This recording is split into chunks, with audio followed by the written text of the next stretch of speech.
සුබ සන්ධ්‍යාවක් වේවා එනම් හැමෝටම පේරාදෙණිය විශ්වවිද්‍යාල ලලිත කලා අධ්‍යනාංශය විසින් මේ සංවිධානය කරන මේ ඇත්තටම දේශන මාලාව සහ සාකච්ඡා මාලාව අපිට පැමිණි ඔබ සියලු දෙනාටම සාදරයෙන් පිළිගන්න ලබනවා. ඉතින් මේ විශේෂයෙන් මේ දේශන මාලාව ආරම්භ කිරීම නැත්නම් මේ සාකච්ඡා මාලාව ආරම්භ කිරීමට ප්‍රධාන හේතු වුණේ ඒ කියන්නේ විශේෂයෙන් දැන් අවසාන වසර ලලිත කලා අධ්‍යනාංශය අවසාන වසර කියන්නේ අධ්‍යයනය අවසන් කරලා එළියට යන මේ අවසාන වසර කණ්ඩායමට විශේෂයෙන් අපි තීරණය කළා ඒ කියන්නේ යම් විදිහකට ඒගොල්ලන්ගේ විෂයානුබද්ධ දැනුමට අමතරව ඒ කියන්නේ විෂයත් එක්ක තියෙන ශිල්පීය දැනුමට එහා ගිය විදිහට සමහරට ඔයගොල්ලෝ ඊට එහා ගිය දේවල් අතර විශ්වවිද්‍යාල පරිසරය ඇතුළත ගන්න නැති ඒ වගේම නමුත් යම් විදිහකට මේ සමාජෙත් එක්ක සම්බන්ධ වෙනකොට සමාජය දේශපාලනය ආර්ථිකය මේ කාරණා සම්බන්ධයෙන් යම් විදිහකට සාකච්ඡාවක් ඇති කරගත යුතුයි මේ කියන කාරණෙත් එක්ක තමයි මේ දේශනමාලාව ආරම්භ කරන්න අපි හිතුවේ. ඉතින් ඒක අද පළවෙනිම දවස. එතකොට පළවෙනි දවසේ අපි ආරාධනා කරලා තිනවා ලංකාවේ ඉන්න විශිෂ්ටම ගණයේ රංගන ශිල්පියෙක්ට. එතුමා අපි සාදරයෙන් පිළිගන්නවා. ඇත්තට මේක ඉතාමත් දුර්ලභ අවස්ථාවක් සහ සුවිශේෂී අවස්ථාවක් අපිට එතුමා වගේ රංගන ශිල්පියෙක් අපේ මේ අවස්ථාවට සම්බන්ධ වීම ඇත්තටම කලාව සම්බන්ධයෙන් ගත්තාම කලාවේ ගුණය සහ විශේෂයෙන් රංගන ශිල්පය ගැන වගේම කලාවේ සමග තියෙන කලාත්මක කියන්නේ කලාවත් එක්ක තියෙන ගුණය කියන ගුණාත්මක භාවය ගැන හුඟක්ම හිතන සහ ඒ සම්බන්ධයෙන් ඉතාමත් හොඳ දැනුමක් තියෙන සහ ඒ වගේම හුඟක් ලොකු අත්දැකීම් ප්‍රමාණයක් තියෙන කෙනෙක් තමයි පීටර් ඩී අල්මේදා කියන්නේ. ඉතින් එතුමා අපි නිසා මේක අපි සියලු දෙනාටම විශේෂී අවස්ථාවක්. ඒ වගේම එතුමා ඇත්තටම අවුරුදු 25ක් 30ක ඉඳලම තොරතුරු තාක්ෂණය විෂය සම්බන්ධයෙන් ප්‍රවීණයෙක්. ඒ සම්බන්ධයෙන් හුඟක් ලංකාවේ වැඩ කරන ඒව පරිශන කරන ඒව සම්බන්ධයෙන් හුඟක් දැනුමක් තියෙන කෙනෙක්. ඉතින් ඒ දැනුමත් අපිට වැදගත් මේ සාකච්ඡාවේදී.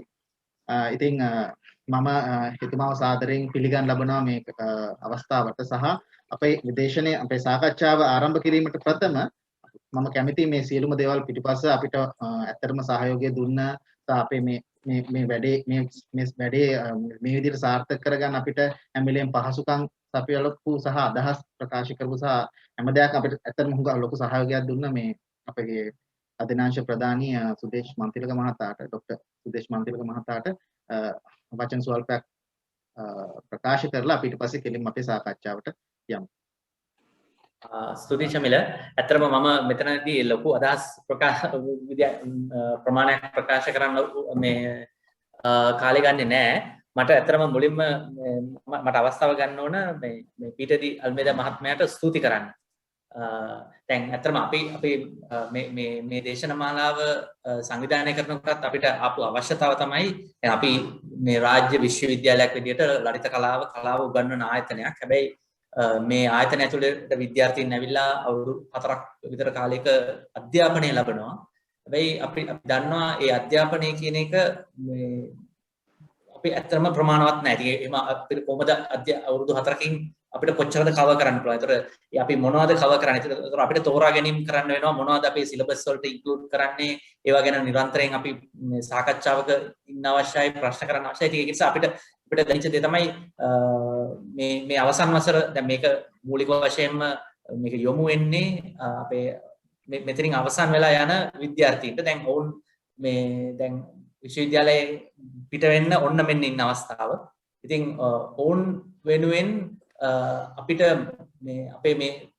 අපේ ඔවුන්ගේ අධ්‍යයන කාලය ඇතුළත මගහැරුණු යමක් තිබෙනවද? එහෙම නැත්නම් නැවත සාකච්ඡාවට ගත යුතු යමක් තියෙනවද? විශේෂයෙන්ම විද්‍යාර්ථීන් විදියට මෙතනින් එළියට ගියාට පස්සේ ඔවුන් යන සමාජයක් තියෙනවා. ඔවුන් වැඩ කරන්න වෙන සමාජය. ඔවුන් දැනටත් ඉන්න සමාජය තමයි. නමුත් මේ විශ්වවිද්‍යාලය ඇතුළත ඉන්නවට වඩා වෙනස් සමාජයකට තමයි අතරම එක්තරා විදිහකට ඔවුන්ට මුහුණ දෙන්න වෙන්නේ. මේ සමාජලට මේක එක්තරා විදිහක ලැබ් එකක වගේ දැන් අපි ඉන්නේ කාලේ. එතකොට ඉතින් එතෙන්දී ඒ සමාජයට මුහුණ දෙන්නේ කොහොමද? ඉතින් එහෙමනම් අපි ඒකට සංවේදී වෙන්නේ කොහොමද? සවිඥානික වෙන්නේ කොහොමද? කියන වගේ කාරණා තමයි අපිට අවශ්‍ය වුනේ. ඉතින් ඒ සාකච්ඡාවට දායක වෙන්න ඔබතුමා මේකට මේ සම්බන්ධයෙන් කාලය ශ්‍රමය පරිණත බව දායක කරන්න මෙතෙන් අපේ ආරාධනය පිළිගෙන පැමිණි පීටර් ඩී අල්මේදා මහත්මයාව මම ගෞරවයෙන් පිළිගන්නවා. ඉතින් වැඩි වෙලා සාකච්ඡා නොකර මම එතුමාට ආරාධනා කරනවා මේ එතුමාගේ අදහස් සහ මේ සාකච්ඡාව ඉදිරියට ගෙනියන්න කියලා. බොහොම ස්තුතියි සුදේශ්. thank you චමිල මේ මට ආරාධනය කරාට. මේ අවාසනාවකට අපි මේ ක්‍රමය එච්චර හොඳ ක්‍රමයක් නෙමෙයි මොකක් හරි දෙයක් ගැන සාකච්ඡා කරන්න. මේ දැන් ඕගොල්ලෝ ඔන්ලයින් මොකද මේකයි අපේ අධ්‍යාපන ක්‍රමයේ තියෙන ප්‍රශ්නෙත් මේකයි. මේ අපි ටියුෂන් අපි ලෙක්චර්ස් දෙනවා, කතා කරනවා, අහගෙන ඉන්නවා. සමහරලාට ප්‍රශ්න ටිකක් අහන්න ඉඩ දෙනවා. සමහරලාට ඒ ඉඩ දෙන්නෙත් නැහැ. උනන්දු ඇති කරන්නෙත් නැහැ ප්‍රශ්න අහන්නවත්. ඉතින් ටියුට් සේවමයෝ කරලා අපි ඉතින් ඒ ක්‍රමය ගැන මට ඒ තරම් මේ සතුටක් නැහැ. ඒ නිසා අපිට කරන්න තිබ්බේ අපි මූණට මූණ හම්බුනා නම් පොඩි සාකච්ඡාවක් ප්‍රශ්න අහලා ඕගොල්ලෝ දෙන පිළිතුරුත් ලියාගෙන ඒකට අපි මමත් ඉගෙන ගන්නවා. ඉතින් එක්කෙනෙක් කියපු වැදගත් දෙයක් තමයි රිචඩ් ෆයින්මන් කියලා මේ විශේෂයක් මේ mathematician scientist කෙනෙක්. එයා කිව්වා when one teaches to learn බලන්න ඒ කියන්නේ එක්කෙනෙක් උගන්වනවා නම් දෙන්නෙක් අධ්‍යයනය ලබනවා. ඒ කියන්නේ උගන්වන එක්කෙනාත් අධ්‍යයනය ලබනවා. ඒ කියන්නේ ටීචර්ස්ලාත් ඒ වගේ මානසිකත්වයෙන් තමයි උගන්වන්න තියෙන්නේ. මම නෙමෙයි ඔක්කොම දන්නවා ඉතින් තමසිලා මම කියන දේ අහගෙන ලියා ගන්නවා නෝට්ස් ලියා ගන්නවා කියන එක නෙමෙයි. ඒගොල්ලොත් එක්ක එකතු වෙලා දෙන්නම ඉගෙන ගන්න. ඉතින් ඒ වගේ ක්‍රමයක් අපිට කරන්න බැරි වීම ගැන මම ඉතාම අසතුටු වෙනවා. ඉතින් මොනවා කරන්නද? නැත්තම් මට පෙරදී ඉන්නයි තිබ්බේ. නමුත් අපි පොඩි දෙයක් කරමු. අපි මිනිත්තුවක් අරන් ඕගොල්ලෝ කරුණාකරලා හැම එක්කනම පොඩි ලියාගත හිතේ හරි ඇයි මේ උපාධිය ඔයගොල්ලෝ කරේ? ඒතකොට එක්කෙනෙක් දෙනකොට කියන්න පුළුවන්. ඒතකොට මට පොඩි කොන්ටෙක්ස්ට් එකක් තියෙනවා මොකද්ද මේකේ කතන්දරේ කියලා. ඉතින් පොඩ්ඩක් ලියන්න. නැත්නම් හිතේ මතක් කරගන්න එක කාරණයක්. ඇයි මම මේ කලා උපාධිය, ලලිත කලා, ෆයින් ආර්ට්ස් ඩිග්‍රී එක මම කරන්න හේතුව මොකක්ද? Why did you do it? So we'll take 2 minutes. Chat එකේ ලියන්න පුළුවන්. නැත්නම් කියන්නත් පුළුවන්. So we'll take 2 minutes and think about it.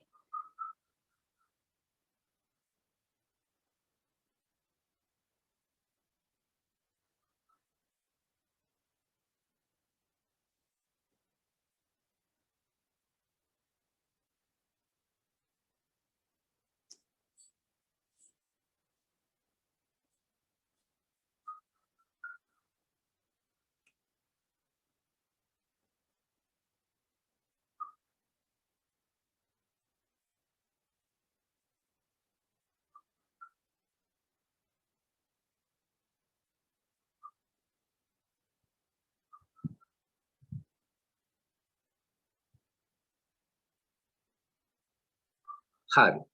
දැන් කවුරු හරි chat එකේ ලියනවා නම් ලියන්න නැත්නම් කියන්නත් පුළුවන්. කවුරු හරි කැමතිද කියන්න. ඇයි මේ උපාධිය කරන්න හේතුව මොකක්ද? ඇයි ඔය මේක තේරෙන්නේ?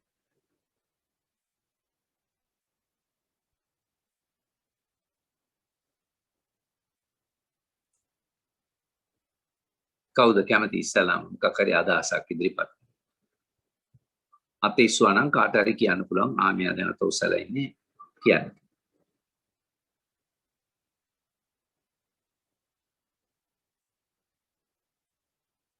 ඔයගොල්ලෝ ෆයිනල් ඉයර් ස්ටුඩන්ට්ස්. ඉතින් ඔයගොල්ලන්ට මොකක් අදහස් ප්‍රකාශ කරන්නත් හැකියාවක් තියෙනවා. ඇයි මේක තියෙන්නේ? කවුද ඉස්සලාම පටන් ගන්න?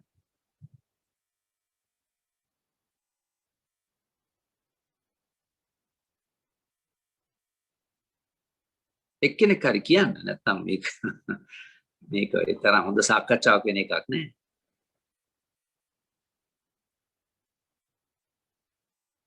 හරි වැරදි උත්තර කියලා එකක් නෑනේ මේකේ. රස්සාවක් හොයාගන්න හරි මම මේ කලාවට කැමතියි. මොකක් හරි හේතුවක් තියෙන්නේ. නැත්නම් අපේ අම්මලා කියපු නිසා හරි මම මේ විතරයි මට හම්බුනේ මේ උපාධිය විතරයි මට chance එකක් හම්බුනේ. හරි. Let's start. සර් මම කතා කරනවා සර් මේ මම ගොඩක්ම සර් මේ ලලිත කලාව තෝරගත්තේ සර් මම ඩ්‍රාමා කියන විෂයට කැමැත්තක් තිබ්බා ඉස්කෝලේ කාලේ ඉඳන් ඒක තමයි මගේ මූලික අරමුණුනේ සර්. දැන් ඔයා කරන්නේ ඩ්‍රාමා තමයි ස්පෙෂලායිස් කරන්නේ. ඔව් සර්. ඩ්‍රාමා වලට කැමැත්තක් තිබ්බා ඩ්‍රාමාට. very good. ඉතින් මේකෙන් මොකද බලාපොරොත්තු? දැන් උපාධිය කරන්න නැතුවත් ඩ්‍රාමා කරන්න තිබ්බා. ඉතින් උපාධිය කිරීමෙන් දැන් මටත් ගොඩි ලොකු නන්දුවක් තිබුණා ඩ්‍රාමා ගැන. නමුත් මට වාසනාවක් ලැබුණේ නැහැ. ඕගොල්ලෝ වගේ විශ්වවිද්‍යාලයකට ගිහිල්ලා ඒ දැනුමත් එකතු කරගෙන ඒ අත්දැකීමත් එක්ක. නමුත් උපාධියක් කරන්න හේතුව වුණේ ඇයි? ඒකෙන් මොකද බලාපොරොත්තු? හරි ඩ්‍රාමා ගැන උනන්දුව very good. ඉතින් එහෙමනම් වඩ අපි කියලා කෙලින්ම ඩ්‍රාමා කරන්නත් තිබ්බා. කාවරි මේ මොකක් හරි නාට්‍ය කණ්ඩායමක් එක්ක සම්බන්ධ වෙලා නාට්‍යයකට සහභාගී වෙන්න තිබ්බා.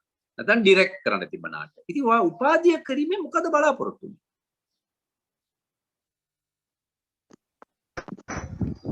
සර් මං ගොඩක්ම ඒ කියන්නේ සර් මගේ පැත්තෙන් බැලුවම සර් මට යන්න තිබ්බ එකම මාර්ගය තමයි ඩ්‍රාමා කරන්න. මට මුදල් වැය කළාවත් වෙන සම්බන්ධතා ඩ්‍රාමා කරන්න මට ගොඩනගා ගන්න අවස්ථාවක් තිබුණේ නැහැ. ඒ හින්දා මට කැම්පස්ම යන්න ඕන වුණා සර් මේ සබ්ජෙක්ට් එක කරන්න. ඒ කියන්නේ අපි ජීවත් වෙන පරිසරෙත් එක්ක. ඔව් කියන්න. ඒ කියන්නේ සර් දැන් අපි ජීවත් වෙන පරිසරෙත් එක්ක අපට වෙන මාර්ග තිබුණ නැහැ මේ සබ්ජෙක්ට් එක කරන්න. ඒ හින්දා මට කැම්පස් දැන් වියදම ඒ කියන්නේ මුදල් ආර්ථිකයේ පැත්තෙන් ගත්තොත් එතන අපහසුතාවයක් තිබ්බා සර්. ඒකත් එක තමයි විශ්වවිද්‍යාලයට එන්න ඕනේ ඩ්‍රාමා කරන්න. ඔව් හරි දැන් මට පැහැදිලි. නමුත් ඔයා කිව්වේ වෙන මාර්ගයක් තිබ්බේ නැහැ. ඒ කියන්නේ මොකක් කරන්නද මාර්ගයක් තිබෙන්නේ? ඒ කියන්නේ තව මේක ගැන තවත් ඉගෙන ගන්නද? නැත්නම් මේකෙන් පොඩි ක්වොලිෆිකේෂන් එකක් අරන් තවත් ඉගෙන ගන්න. නාට්‍ය ගැන ඉගෙන ගන්න. ඔව් සර් තවත් ඉගෙන ගන්න. ඔව් සර් වැඩිදුර අධ්‍යාපනය හදාරන්න. එතකොට ඒක අවසානයේදී මොකද්ද බලාපොරොත්තු වෙන්නේ? ඒවා ග්‍රේඩ් දැන් year 4 the fourth year. ඒකේ මොකද්ද? ඊට පස්සේ මොකද්ද? ඒ අධ්‍යාපන ලැබීමෙන් සර් මම නම් බලාපොරොත්තු වෙන්නේ රැකියාවක් සර්. අන්න හරි. එතනට තමයි මම බැලුවේ අපි කී දෙනෙක්ද යන්නේ. රැකියාව, employment. හරි. රැකියාව. very good. වෙන කවුරුද? thank you very much. ඔයාගේ නම මොකද්ද? Nilusha sir. Nilusha. thank you Nilusha. thank you. හරි. වෙන කවුද? මම අවස්ථාව ගන්නවා මේ රන්දික. ඔව් කියන්න රන්දික. ඒ කියන්නේ දැන් උසස් පෙළ කරලා ඊට පස්සේ මම ගොඩක් ආසන් හිටියේ සිංහල කියන විෂයට යන්න. ඊට පස්සේ මට පේරාදෙණියේ ෆයින් ආර්ට්ස් කියන ඩිග්‍රිය තමයි කරන්න ආවේ. ඔව්. මම ෆස්ට් ඉයර් එකේ සිංහල ඊට පස්සේ ෆයින් ආර්ට් අපිට සබ්ජෙක්ට් තුනක් කරන්න පුළුවන්. ඉතින් සබ්ජෙක්ට් තුනක් තෝරගත්තා. ඊට පස්සේ සෙකන්ඩ් ඉයර් ගියාම ස්පෙෂල් සබ්ජෙක්ට් එක තෝරගන්න ඕනේ. ඒක නාට්‍ය හරං කලාව කොහොමද සිලෙක්ට් වෙලාම ඇවිල්ලා තිබ්බේ. ඉතින් මට එද්දී කිසියම් මුකුත් අදහසක් තිබ්බේ නැහැ මේ කොහොමද මේවා කලෙක්ට් වෙන්නේ මම කරන්නේ මොකක්ද කියන එක ගැන. නමුත් මොකක් හරි මේ අර එක විෂයක් සම්බන්ධයෙන් හෝ විශේෂ ශාස්ත්‍රයක් පිළිබඳ නිකන් ප්‍රාමාණිකයෙකු බවට පත්වීම තමයි මේ උපාධියකින් වෙන්නේ වගේ අදහසක් තිබුණා. නමුත් ඒක වෙන්නේ කොහොමද කෙරෙන්නේ කොහොමද කියන ගැන ලොකු අයිඩියා එකක් තිබ්බේ නැහැ. කොතැනටද යන්නේ කියන එක ගැන. right. හැබැයි විශ්වවිද්‍යාලයට ආවන් පස්සේ සෙකන්ඩ් ඉයර් එක තර්ඩ් ඉයර් එක වගේ යද්දී මේක ටිකක් වෙන අපිට වෙන නිකන් වෙන පොඩි ජාලයක් වගේ නිකන් තියෙන බව තේරුණා. නිකන් පොඩි නෙට්වර්ක් එකක්. ඒක නිකන් දැනුමත් එක්ක සම්බන්ධ වෙච්ච නෙට්වර්ක් එකක්. සහ මේ වැඩත් එක්ක යන්න පුළුවන් එක පරාසවලට යන්න පුළුවන් කියන එක. ඒක ඇතුලේ අර රැකියාව කියලා කියන්නේ නිකන් අපි හිතන් ඉන්න එකක් විතරක් වගේ නිකන් තේරෙන්න ගත්තා. ඒ කියන්නේ අර ගොඩක් අය දැන් ආර්ට් කරන්න ඉන්නෙම රැකියාව නැහැ කියලා දැනගෙන මොකද්ද දන්නේ කරන්න වෙන්නේ කියලා වගේ එහෙම අදහසකින් එද්දී නිකන් හිතෙන්න ගත්ත කරපු වැඩ සහ ඒ අතර ඒවත් එක්ක මේ නිකන් වෙන මොකක් හරි වෙන මේක නිකන් වෙන අවකාශයක් අපිට වැඩ කරන්න පුළුවන් කියන එක. ඒක නිසා පොඩි ආර්ට් හරි එහෙම එකක් يعني එහෙම අදහසක් තමයි තියෙන්නේ. very good very good. දැන් ඔයා කරේ ඩ්‍රාමාද? මම කරේ ඩ්‍රාමා. මේ ඩ්‍රාමා තමයි ඩිග්‍රී එක. හරි. එක ප්‍රශ්නයක්. මේ දැන් අවුරුදු 4 තුලදී ඔයා මොකක් හරි අලුත් කුසලතාවයක් එකතු කරගත්තා. නැත්තම් ඔයාගේ තිබිච්ච මොකක් හරි වැදගත් කුසලතා එකක් තෝරනවා නම් මොකක්ද? මොන හරි එක කුසලතාවයක් දියුණු වුණාද? වර්ධනය වුණාද? ඒ කුසලතාවය ඒක මොකක්ද? මට නිකන්- හතර මට තුනක් නිකන්- හතරක් තියෙන්න පුළුවන්. හැබැයි ඔය එකක් තෝරනවා නම් මොකක්ද? මට නිකන් දැනෙන්නම කුසලතාවය තමයි මම ඒක තාම හරියට වර්ධනය වෙලා නැති වෙන්නත් පුළුවන්. නමුත් ඒක නිකන් මට දැනෙන කුසලතාවය. මම ඉස්සර දේවල් දිහා හරි මේ හරි ආන්තික විදිහට දේවල් දකින්නේ. කියන්නේ හරි මේ දෘෂ්ටිවාදී මේ විදිහට මේ ඒක එහෙම විය යුතුයි වගේ තැනක හිටියේ. නමුත් විශ්වවිද්‍යාලයට ඇවිල්ලා ටික කාලයක් ගිහිල්ලා දැන් මේ වෙද්දි ඉන්නවා අපි නිකන් දේවල් දිහා මධ්‍යස්තව බලන ගමන් කොහොමද ඒ දෘෂ්ටිවාදයට අනුවත් ඒ පැත්තෙත් හිටගන්නේ කියන එක.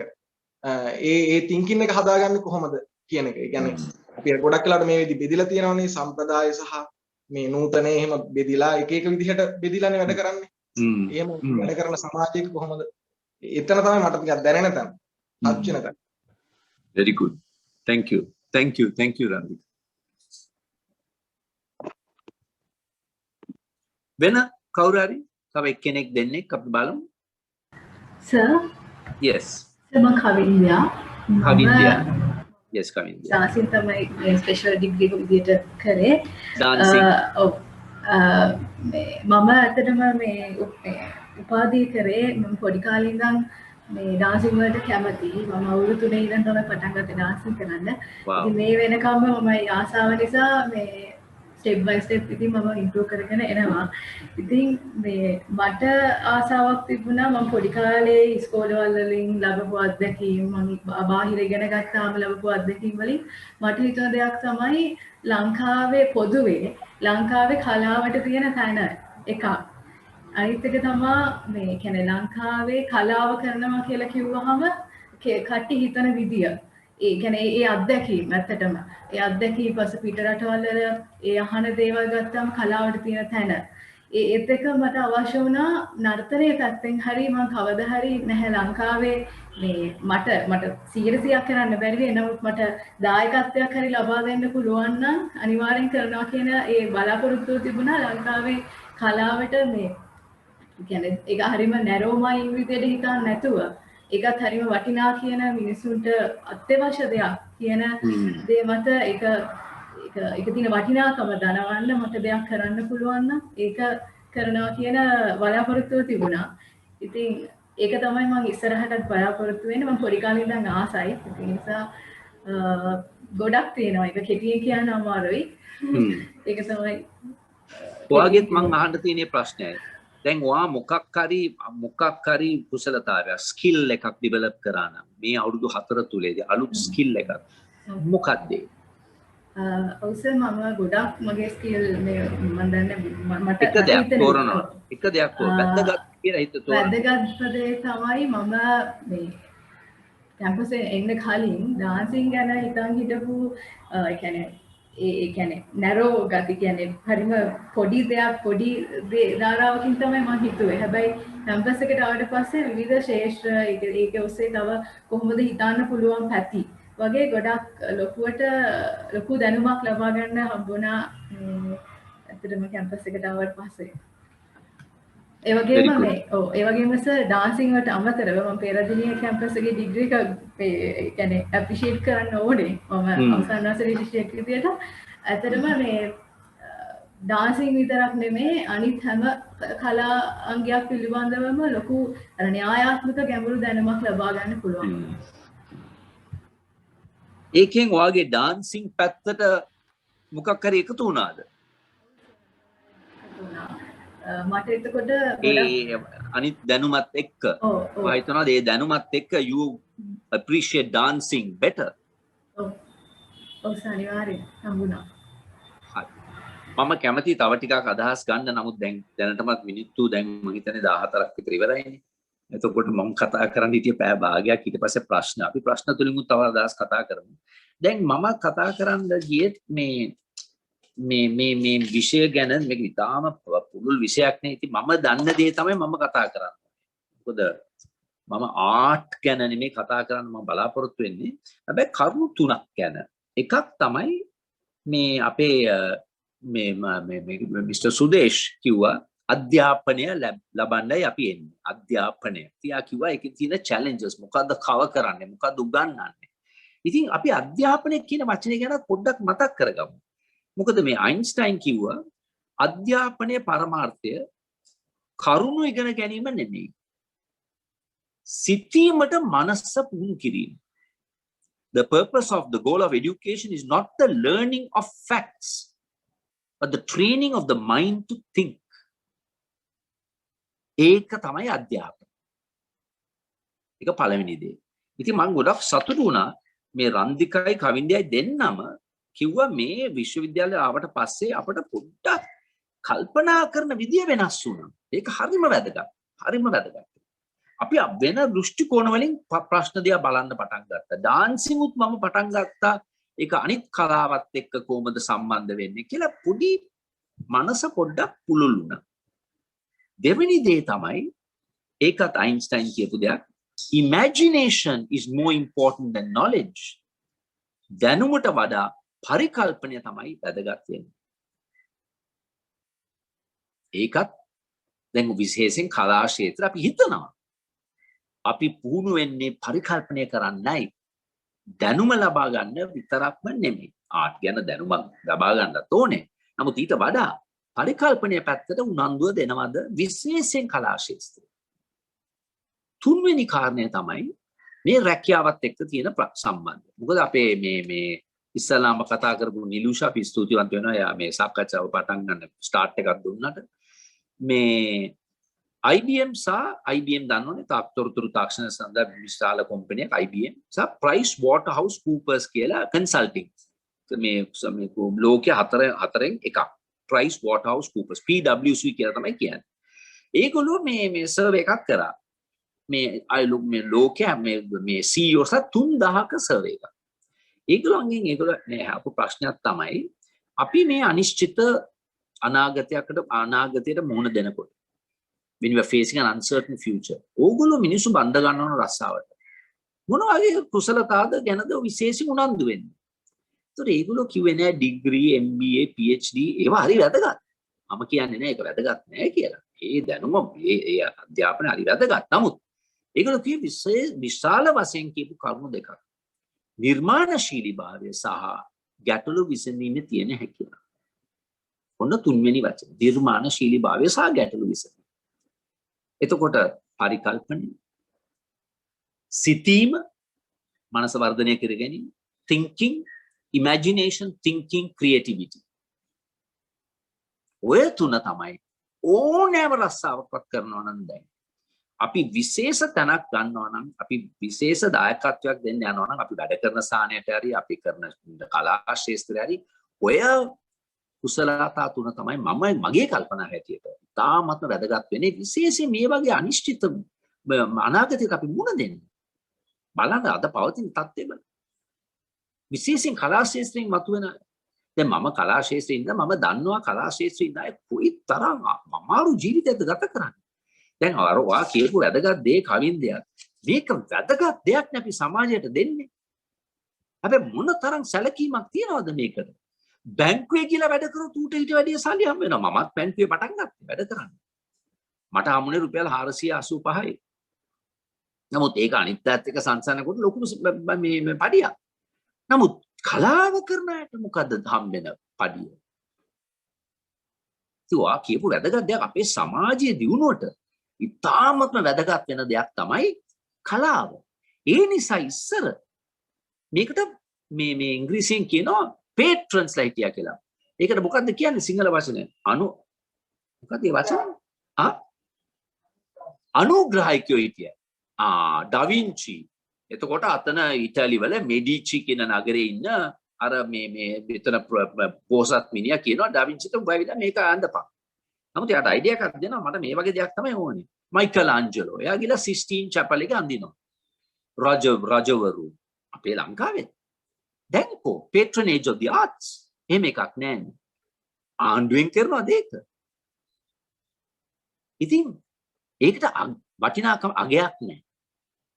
රස්සාව පැත්තෙන් බලන තියා මම දන්න අපේ යාළුවෝ තාමත්ම කිට්ටු යාළුවෝ මොන තරම් දායකත්වයක් ලබා දීලා තියෙනවා මේ මිනිසුන්ගේ ජීවිතය සතුටු කරගන්න සහ වර්ධනය කරන්න.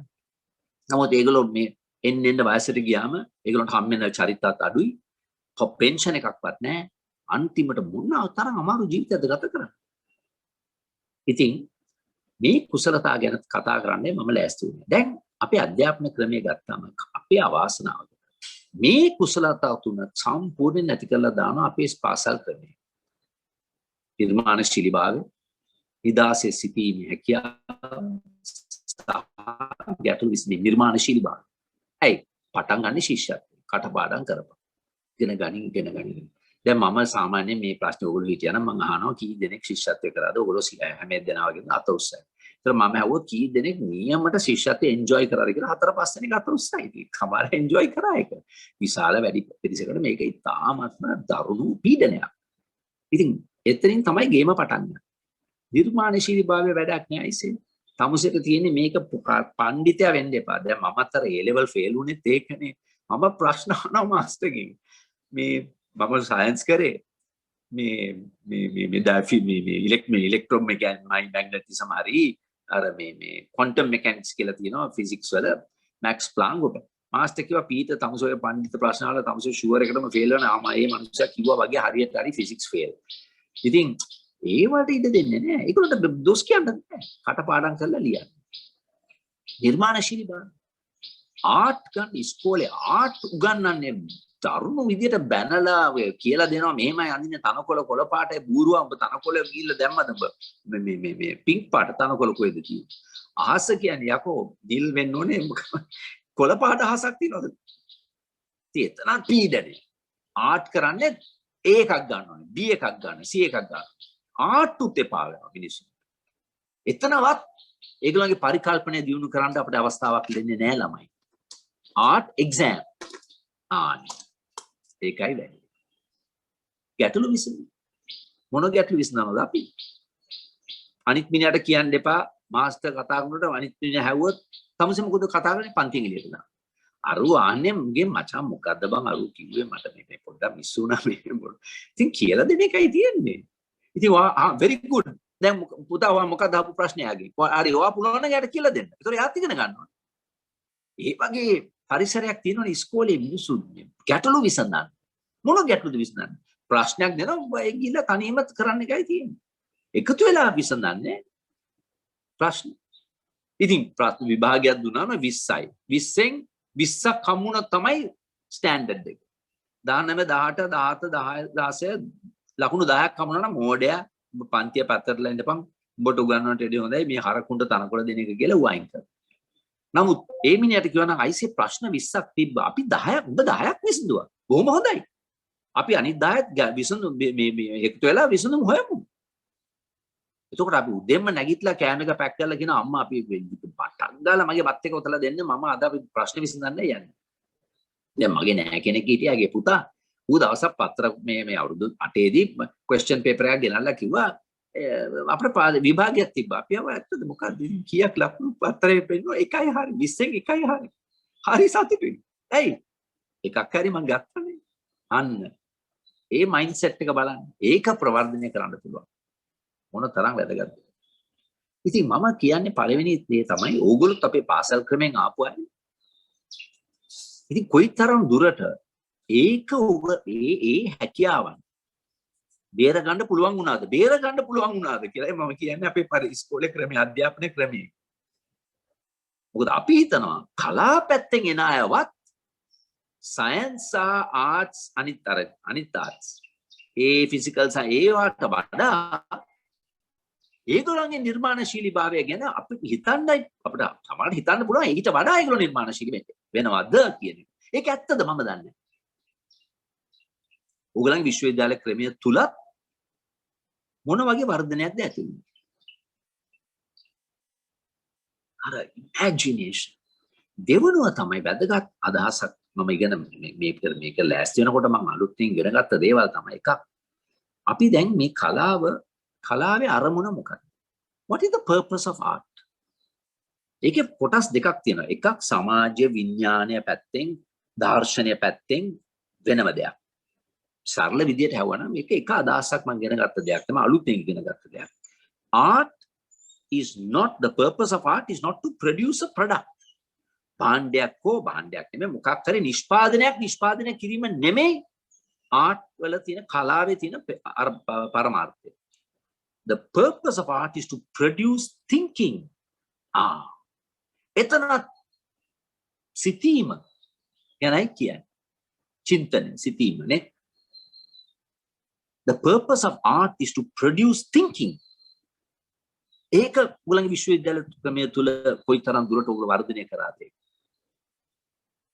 මොනතරම් අවකාශයක් තිබ්බද? And creativity කියන්නේ අවසාන භාණ්ඩය නෙමෙයි අපි ඉදිරිපත් කරන දේ නෙමෙයි. අර process එක. ඒ කියන්නේ ඒක පටන් ගන්න introspection කියලා ඉංග්‍රීසි වචනයක් තියෙනවා. ඒ කියන්නේ අපේම අපි හැරි බලනවා, අපි නිරීක්ෂණය කරනවා. අපේ mental and emotional මේ process එක මොකක්ද? ඒ කියන්නේ මානසික සහ මොකක්ද කියන්නේ emotional හැඟීම්. අපේම process එක, what is the mental and emotional process that we are going through? ඒක අපි observe කරනවා නම් ඒකෙන් තමයි කලාව නියම නිර්මාණශීලීභාවය ඇති වෙන්නේ. So we start looking at ourselves. අපි ගැනයි බලන්න තියෙන ඉස්සෙල්ල. මොකද්ද මගේ process එක? මම ඕන දෙයක් පිළිගන්නවද කියන නිසා. විශාල වශයෙන් විශ්වවිද්‍යාලවල දැන් මම දන්නේ නැහැ. මේ critical thinking. මොකද්ද කියන්නේ critical thinking? Shamila. critical thinking ප්‍රශ්න කරන්න තියෙන්නේ. විචාරාත්මක චින්තනය. මොන චින්තනයේද? විචාරාත්මක චින්තනය. critical thinking කොයිතරම් challenge කරනවද අපි? ඉගෙන ගන්න දේ. කලාව උනත්. What is art? Why should I what is the meaning of art? Hey, Ananda කුමාර ස්වාමී ඔයගොල්ලෝ මන් දන්නේ උගන්වනවද කියලා. එයා විශාල අදහස් ගොඩක් එයා ප්‍රකාශ කරලා තියෙනවා. The purpose of art. Art කියන්නේ මොකද්ද? What is this art? What is its purpose? ඒක ගැන කොයිතරම් දුරට සාකච්ඡා කරාද ඔයගොල්ලෝගේ විශ්වවිද්‍යාලයේ? Now why is this a good art? What is good art? What is its purpose? එතනින් පටන් ගන්න. එක ලයින් එකක්වත් අඳින්න ඉස්සලා එක ස්ටෙප් එකක්වත් නටන්න ඉස්සලා ඩ්‍රාමා ඉගෙන ගන්න ඉස්සලා just think what's the purpose of art? Let's talk about it. පස්සේ බලන්න අපි මේ අදහස කොහොමද වර්ධනය වුනේ. ඉතින් අන්න ඒ කුසලතාවය තමයි අපි බලාපොරොත්තු වෙන්නේ විශේෂයෙන් කලාව කරන අයගෙන් අනිත් අයට වඩා සමාන වෙලා. ඒක ඉතුරු කරගන්න පුළුවන් වුණා. මොකද මම තාක්ෂණය මේ තොරතුරු තාක්ෂණය ගැන අපි කම්පැනියක් පටන් අරන් 12 දෙනෙක්ගෙන් මම පටන් ගත්තේ ඊට ඉස්සෙල්ලා එක තැන්වල වැඩ කරා පටන් අරන් අපි අන්තිමට මම ඒ කම්පැනිෙන් අයින් වෙනකොට මම පටන් ගත්ත කම්පැනි හේමාස් කියන සමාගමෙන් සල්ලි ටිකක් දැම්මා යනකොට 250ක් හිටියා හොඳම අය තමයි තෝරන්නේ පෙරාදෙනින්ත් අපි ගත්ත මොරටුවක් ගන්නවා SLIIT ඒ වගේ තැන් වලින් අපි හොඳ දක්ෂ ඉංජිනේරු සෙට් එකක් ගත්තා හැබැයි අපි සමහර තැන්වල දැන් අර මේ artificial intelligence කියලා අපි අර ඒ subject එක කරනකොට ඒ algorithms කරනකොට අපි මේ ඒකට statistics ඉගෙනගෙන තියෙනවා නම් හොඳයි කියලා අපි ඒක වටිනා මේ කුසලතාවය. නමුත් අපි එක්තරා විශ්වවිද්‍යාලයක 3 දෙනෙක් apply කරා. ඔක්කොම batch top 3 දෙනාම batch top. එක්කෙනෙක්වත් අපි ගත්තේ නැහැ. ඇයි? ගැටලු විසඳන්න දන්නේ නැහැ.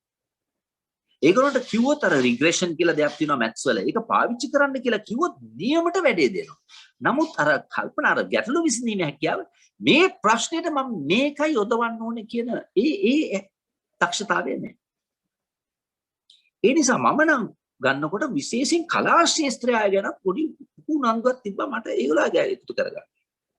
මොකද මට හිතුණා සමහර වෙලාවට ඒගොල්ලන්ගේ නිර්මාණශීලී භාවයයි නිදාසේ සිටීමයි පරිකල්පනය කිරීමේ සහ ගැටලු විසඳීමේ හැකියාවන් එක්ක අපේ වගේ කම්පැනියට ඊට වඩා දායකත්වයක් දෙන්න පුළුවන් අර ෆස්ට් ක්ලාස් කියන ඩිග්‍රී එකට අමතරව.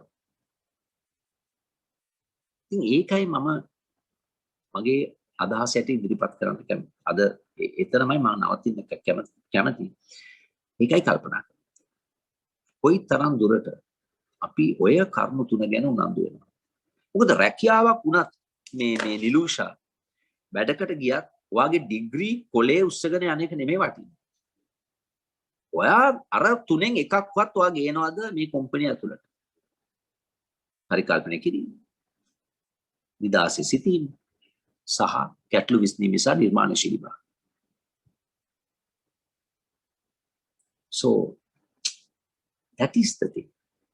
ආර්ට් කරනකොට ඩ්‍රාමා කරනකොට අපි අර ටෙක්නිකල් පැත්ත නෙමෙයි තාක්ෂණික පැත්තට වඩා අර මම කියපු දේ අර ඉන්ට්‍රොස්පෙක්ෂන් අපේම අර ප්‍රොසෙස් එක ගැන හිතන එකයි නිර්මාණශීලීභාවය කියලා කියන්නේ.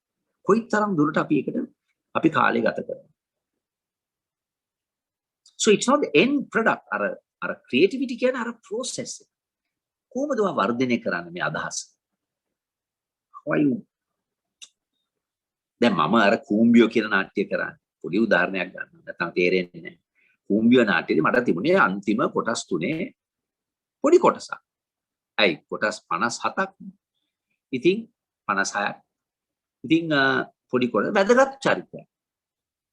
එතකොට මට පරිකල්පනය කරන්න තිබුණේ මේ යකා මොන වගේ එකෙන්ද මල් දෙන්නේ කියන එක. ඉතින් පොඩි process එකක් හදාගත්තා. එක එකතු කරගෙන ජේ.ආර්. ජයවර්ධනගේ හැක්කෙමුගේ මේ කට්ටකම් තියෙන මූට අරවයි මේවයි එකතු කරගෙන so I started imagining මල් දෙනිය කියන්නේ මොන වගේ මිනිහෙක්ද. නැත්තම් ඒවක් කරන්නේ නැතුව මට කුසලතා තියෙනවා මම රංගපාලා තියෙනවානේ මම ගිහලා වැදක් තියලා එන්නම් ඕක මොකක්ද සුළු දෙයක්. එතකොට අර ක්‍රියේටිවිටි කියන්නේ අර මම ෆලෝ කරපු අර process හැමදාම ස්ක්‍රිප්ට් එක ගිහලා කියවනවා ඇඳට වෙලා මාස එකමාරක් මම ලෑස්ති වුණා මේ වැඩේට. මාස එකමාරක්. මටත් කියනවා අයිසේ පීට මොකද්ද ඕක කඩුල්ල ගිරේ ආරෝමය කරලා තියෙනවා. සුළු දෙයක් නෙමෙයි. So you see පරිකල්ප what is this Maldini all about? That is the creative process. දැන් මගේ පාර්ට්නර් මිතුරිය එයා මේ ෆැෂන් ඩිසයින්. එයා එක ඩිසයින් එකක් කරා එක ෂෝ එකක් කරා. ඒ ෂෝ එකටම ඉන්ස්පිරේෂන් උද්දීපනය වුණේ රාජස්ථාන් කියන. තියා රාජස්ථාන් ගියා. ගිහිල්ලා එතන මේ මිනිස්සුත් එක පොඩ්ඩක් එතන වටේ ගිහිල්ලා ඒකට චායි බොනවා රෝමේ කරා රාජස්ථාන ගැන උඩ දන්නවනේ ඒගොල්ලෝගේ නිර්ම කලාව ඒගොල්ලෝගේ ඇඳුම් තාම ලස්සන සංස්කෘතියක් නේ ඒගොල්ලෝගේ.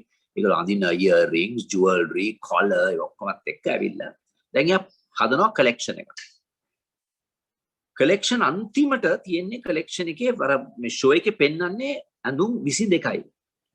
නමුත් යා developments කරා 500 different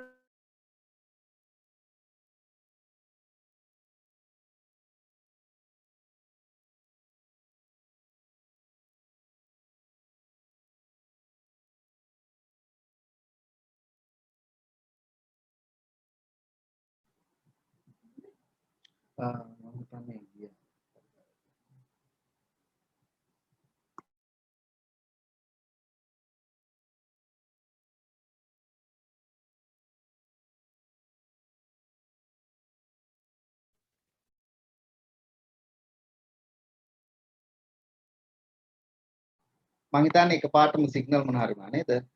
ඩිස්කනෙක්ට් වෙලා දැන් ඉන්න අනිත් අය කොහමද? අනිත් අය ඉතින් that's what I want to උගලට කල්පනා කරන්න තියෙන එකයි. අවසානයේ අපි කතා කරමු අර මේ අපි අර සමාජ පැත්තේ. ඒක අපි දැන් පොඩ්ඩක් නවත්තලා අපි ප්‍රශ්න ටිකක් ඔයගොල්ලන්ගේ ප්‍රශ්න එකතු කරගෙන අවසානයේ මට චමිල මට මිනිත්තු 5ක් දෙන්න to finish it.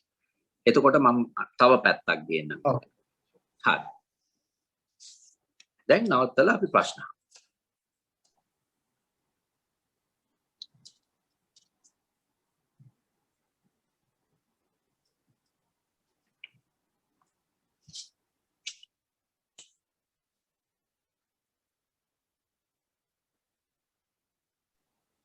ඔයගලන්ට මොන හරි ගැටලු සාකච්ඡා කරන්න යම් කිසි දෙයක් තියෙනවා නම් මෙතෙන්දී අපිට කතා බහ කරන්න පුළුවන්.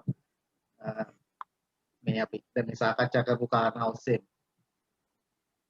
සාමාන්‍ය ප්‍රශ්නයක් තියෙනවා නම් අහන්න පුළුවන්.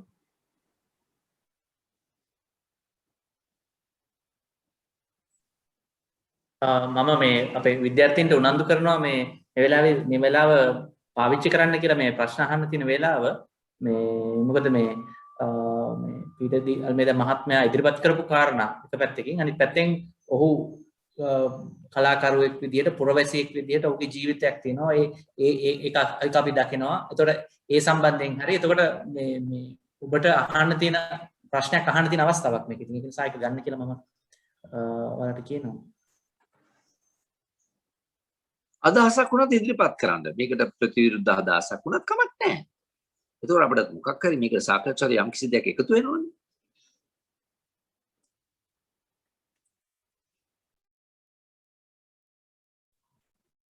මේ මට පීට දියල්මද මහත්තයා මම ප්‍රියන්ත සංසේක මම මේ ශිෂ්‍යයෙක් නෙවෙයි මම ආචාර්ය මණ්ඩලයේ කෙනෙක්. yes ප්‍රියන්ත. ඔව් මම මෙතන මේ ශිෂ්‍යයින්ට වැදගත් වෙයි කියලා හිතන නිසා මට පොඩි ප්‍රශ්නයක් අහන්න හිතුණා. මේ ඔබ කිව්ව කතාව අහගෙන ඉන්නකොට මට ඔබට ආපු මේ කාරණයක් මේ ඔබ කියනවනේ ඔබගේ ජීවිතේදී ඔබ ෆිසික්ස් ෆේල් කියලා. ඔව් ඔය විදිහටම ෆිසික්ස් ෆේල් කෙනෙක් මමත් සයන්ස් කරලා මේ තැනට ආවා. ඉතින් මම හිතන්නේ මේ තියෙන මේ ඒ කියන්නේ දැන් මේ පරාජය ඊට පස්සේ ජයග්‍රහණයක් බවට හරවා ගැනීම පිළිබඳව කතන්දරේ වැදගත් වෙයි. මොකද මේ මම කියන්නේ ඒක දිගට කියන්න කියලා නෙවෙයි. කොහොමද මේ වගේ තැනකදී දැන් මොකද මට පේනවා සමහරලාට මේ ඊටාම නිකන් සමහර සබ්ජෙක්ට් එකකට එන C එකකින් උනත් ඇද වැටෙන මානසිකත්වයන්. ඉතින් මේ වගේ දේවල් දිහා අපි බලන්නේ කොහොමද? ඔබ ඒක තේරුම් ගත්තේ කොහොමද එතෙන්? ඒක හොඳ ප්‍රශ්නයක් ප්‍රියන්ත. ඉස්සෙල්ලාම මම කියන්නේ මම අර ෆිසික්ස් ෆේල් වෙච්ච එක පරාජයක් හැටියට හිතුවේ නෑ. ඒක තමයි පළවෙනි ප්‍රශ්නේ. මොකද මම එතකොට විභාගේ කරෙත් අර විභාගේ කරන්න ඕනේ ඉඳලා. මොකද දැන් වුණත් මට ලොකු උනන්දුවක් තියෙනවා ෆිසික්ස් ගැන ප්‍රියන්ත. දැන් පොඩි පොතක් මම ඒකද අපරාධේ මට ඒක දැන් අපි මේ ගෙවල් අතරලා යනවා. ඒකයි මගේ කබඩ් එකත් පිටිපස්සේ හිස් පොඩි පොතක් තියෙනවා 7 basic lessons in physics කියලා. චූටි පොතක්. කාලෝ රොවෙලි කියලා ඉතාමත්ම දක්ෂ විද්‍යාඥයෙක් එක ලියලා තියෙන්නේ. ඉතාමත්ම සරල අදහස් 7ක් ගැන එයා කියන්නේ. ඉලෙක්ට්‍රොමැග්නටිසම් ඒවා වැඩක් නෑ. මම කියන්නේ ඒ පොතෙන් මම මේ උසස් පෙළේ අධ්‍යාපනයට වඩා ඉතාමත් වැදගත් කරුණු එකතු කරගත්තා. අද වුණත් මට කතා කරන්න පුළුවන් ෆිසික්ස් ඩිග්‍රී එකක් කරපු කෙනෙක් එක්ක වුණත් මට සාකච්ඡාවක් තියන්න පුළුවන් ෆිසික්ස් ගැන. ඉතින් පළවෙනි දේ ඒකයි. ඒක අසාර්ථකත්වයක් නෙමෙයි මම ඒක දැක්කේ. නමුත් ඔයාගේ ප්‍රශ්නේ අනිත් පැත්ත. අර කොහොමද මම මේ පැත්තට හැදලා අර කරුණු තුන උඩ විතරමයි ප්‍රියන්ත. මට තිබ්බ අර නිදාසේ කල්පනා කිරීමේ හැකියාව අර මගේ කතාවල මම නිතරම කියන දෙයක්. දැන් මම පොඩි කාලේ අපේ තාත්තා අවුරුදු 4 දී මා තාත්තා නැති වුණා. අපේ පවුලේ 11 දෙනයි. ඉතින් අපිට ඒ තරම් වත්කමක් තිබෙත් නැහැ. අපේ ගෙදර 15 දෙනෙක් හිටියා. අපේ ආච්චි නෑදෑ දෙන්නයි. ඉතින් මුකුත් මේ ආදායමක් නැහැ. තාත්තා මැරුණා මට අවුරුදු 4යි. ඉතින් නමුත් එක දෙයක් වුණා මම හිතන්නේ මොකද අපේ තාත්තා සාම්ප්‍රදායික කතෝලික ආගමික කෙනෙක්. ඉතින් අපේ වැඩිමල් අයියලා කළත් හැදුවේ ඒ විදිහට.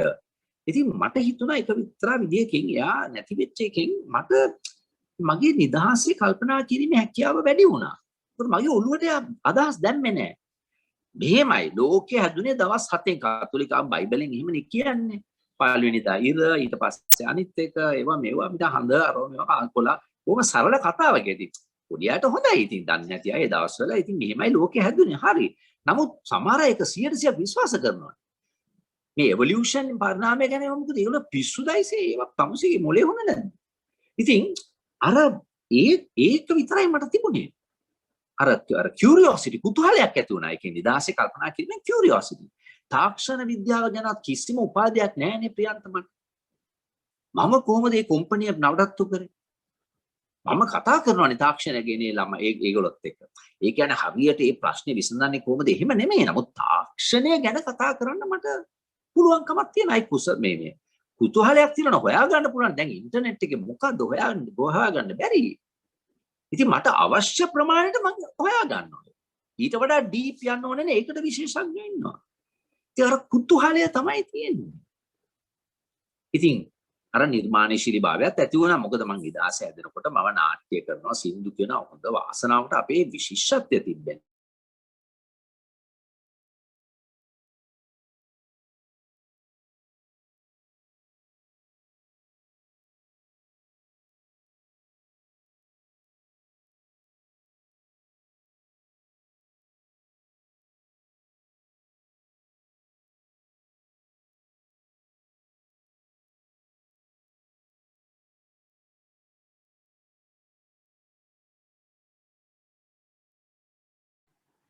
අපි පොඩ්ඩක් ඉමු එනකන් පිට මම හිතන්නේ ආයි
එතුමා එනවා මේ කියන්නේ. තව මොකක් හරි සිග්නල් ප්‍රශ්නයක් වෙලා දැන් තව ටිකකින් ටක් කාලා ඉන්න.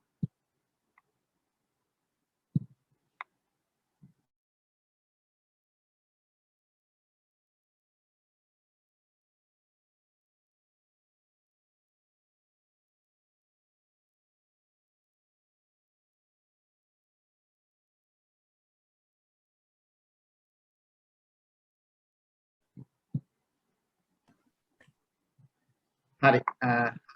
හරිද දැන් I say very sorry. sir. මගේ ගෙදර පව ගියා.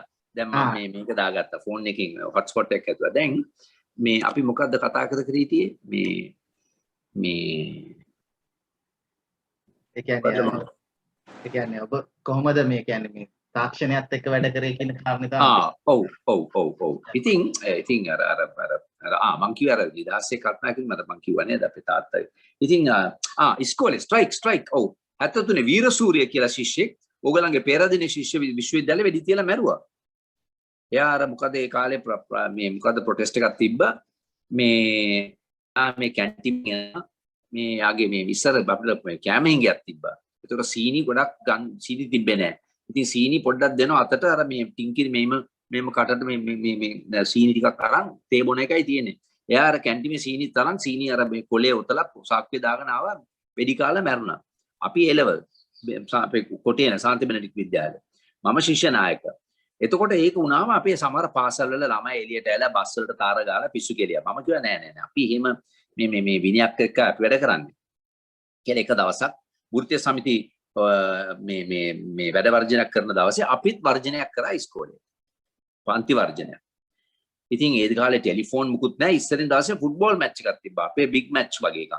අපි මේ ඩිමැසන දැරි මොකක් හරි ඉස්කෝලේක මට මතකයි ආමි ග්‍රවුන්ඩ්ස් එක තමයි ඒක ගැව්වේ. ඒ වෙලාවේ පටපට ගාලා අපි පණිවිඩය යවුවා. හෙට අපි පන්ති වර්ජනය කරනවා මේ ප්‍රශ්නේ උඩ. ඉතින් එකෙක්වත් ආවේ නැහැ ඉස්කෝලේට. ඉතින් ඊළඟ දවසේ අපේ ප්‍රින්සිපල් අම්මලාට ලියුම් ලිව්වා සිකුරාදා දවසක් ඒක. ලියුම් ලියලා අම්මලා ඔක්කොමලාට එන්න කිව්වා ළමයි එක්ක. ඒ ඔක්කොම ප්‍රශ්න අහනවා. ඇයි ආවේ නැත්තේ? ඇයි ආවේ? අපේ අම්මත් ආවා. එදා තමයි දෙවෙනි සැරේට ආවේ. ඒතකොට ප්‍රින්සිපල් දන්නවා මම මේක පිටිපස්ස හිටියා කිව්වා අපේ අම්මට. මේ වාගේ පුතා ටිකක් අමාරු කාර්යයක් අම්මා කිව්වා මම මේ ප්‍රශ්නේ උඩ නම් මම 100%ක් එයාත් එක්ක එකඟ වෙනවා බ්‍රදර්. මේ කතෝලික ආගමේ ස්වාමිවරයෙක්. මොකද මේක ළමෙක්වත් එක ජීවිතයක්වත් මරනවා නම් අපි ඒකට විරුද්ධ වෙන්නයි තියෙන්නේ. දැන් බලන්න ජීවිත කීයක් ඊට පස්සේ මේ රටේ නැති වුණා. ඒක ගැන අපි පස්සේ කතා කරමු අවසානයේ. ඉතින් අපේ අම්මා ආවේ දවස් දෙකයි. ඉතින් ඒ මුකුත් බලපෑමක් නෑ මට. ඉතින් ඒ කුසලතා විතරමයි තිබුණේ ප්‍රියන්ත. මම මේ කරපු හැම දෙයකම. ඔයාගෙන යන්න පුළුවන් නේ හැම දෙයක් ගැන. බිස්නස් කරේ කොහොමද? බිස්නස් ස්කූල් එකට ගියාද මම? නෑ. ඉතින් අර ප්‍රශ්න කරන්න ඕනේ. මොකද අවුරුදු 13 දී බාලා තම්පෝ කියලා මේ දැවැන්ත විශ්වවිද්‍යාලයේ මේ වෘත්තීය සමිති නායකයෙක්. ඌට වඩා හිතවාදී මානුෂවාදී. ඉතින් ආ ගොඩාක් සටන් වලට ඉදිරිපත් වුණා. අපිත් සෑහෙන අරගල වලට සම්බන්ධ වුණා මම පොඩි කාලේ නම්. ඉතින් ඒකෙන් සමාජ විඥානයක් ඇති කරගත්තා. නමුත් එයාත් එක්ක වැඩ කරන්න ගියාම මිනිහාගේ දැනුමත් එක්ක මිනිහත් හැම වෙලෙම අපිට උගන්වන්නේ ප්‍රශ්න කරන්න. ඉතින් දැනුම ලබා ගන්න පුළුවන් දැන් අයියෝ මොකද්ද බැරි ඩාන්සර්ස් කීයක් බලන්න පුළුවන්ද වාට මේ රන්දික YouTube එක ගිහලා අපිට ඒ chance එක හම්බුනේ. ඉතින් thank you ප්‍රියන්ත. ඉතින් ඔය ටිකක් තිබ්බනම් අපිට කේමක් දෙන්න පුළුවන්.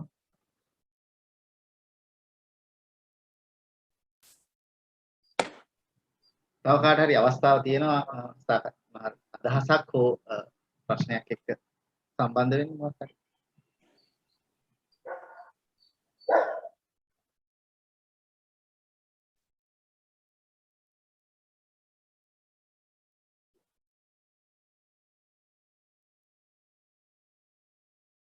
එක ප්‍රශ්නයක්වත් අහන්න නැත්නම් අදහසක් ඉදිරිපත් කරන්න.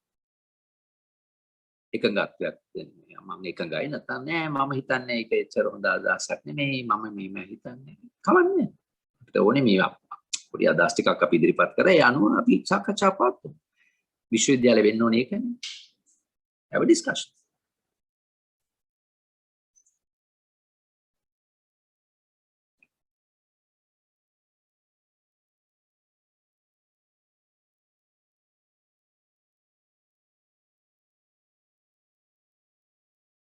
එක ප්‍රශ්නයක්වත් අහන්න. නැත්තම් මට හිතෙන්නේ මේක තාම සාර්ථක මේ සාකච්ඡාවක් කියලා. මගේ පැත්තෙන්. ඒ කියන්නේ මට හිතෙනවා එතකොට අයිසේ මම මොකක් හරි වැදගත් දෙයක්වත් කියලා නැහැ එකක්වත්. ඒකයි ඒගොල්ලෝ හිතන්නේ අයිසේ මොන පිස්සුවක් එද්ද මොවේලා මොකද්ද කියලා කියන්නේ. සර් සර් මේ මං එක දෙයක් පිළිබඳව සර්ගේ මේ අදහස දැනගන්නයි මට ඕනේ. කවුද කතා කරන්නේ මට පේන්නේ නැහැ මෙතන අවාසනාව. කවුද වගේ නම මොකද්ද? මම ගයනී. ගයනී කියන්නේ ගයනී. ඔව්. මේ සර් දැන් නාට්‍ය කරන කෙනෙක් විදිහට මේ දැන් අපි සර් දැන් ඒ කාලේ ඉඳන් අපි නාට්‍ය ඒ කියන්නේ රංගපාන කෙනෙක් විදිහට අපි දකින මේන් ස්ට්‍රීම් තුනක් වගේ තියෙන එකක් වේදිකාව, එකක් සිනමාව සහ දැන් ටෙලි නාට්‍ය.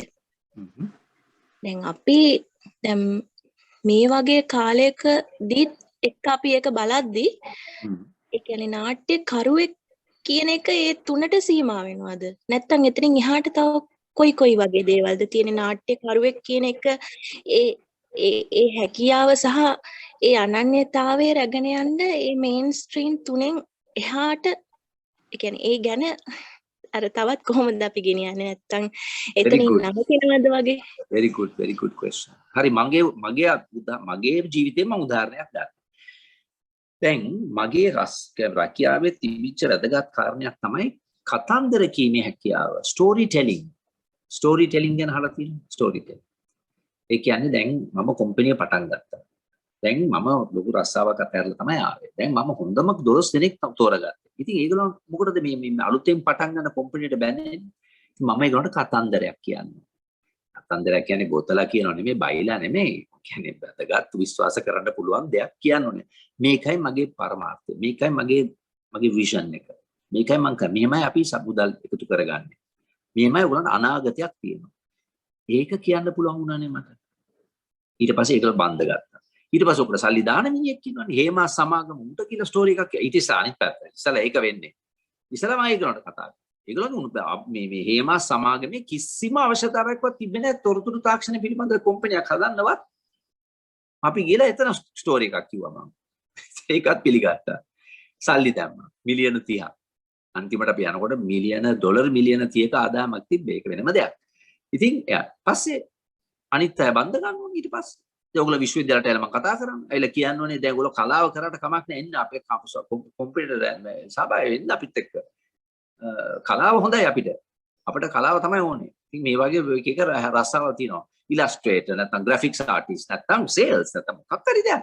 කමියුනිකේෂන් බ්‍රෑන්ඩින් අපිට දෙන්න අපිට ඔයගේ මිනිස්සු ඕනේ. ඉතින් මම එලා කියන්නේ ස්ටෝරි වැදගත් තාක්ෂණික සමාගම්. ඒගොල්ලන්ට ඕන තරම් කම්පැනි තියෙනවා ලංකාවේ තෝරගෙන අපිත් එක්ක පාර්ට්නර් කරන්න කියලා කියන්නේ.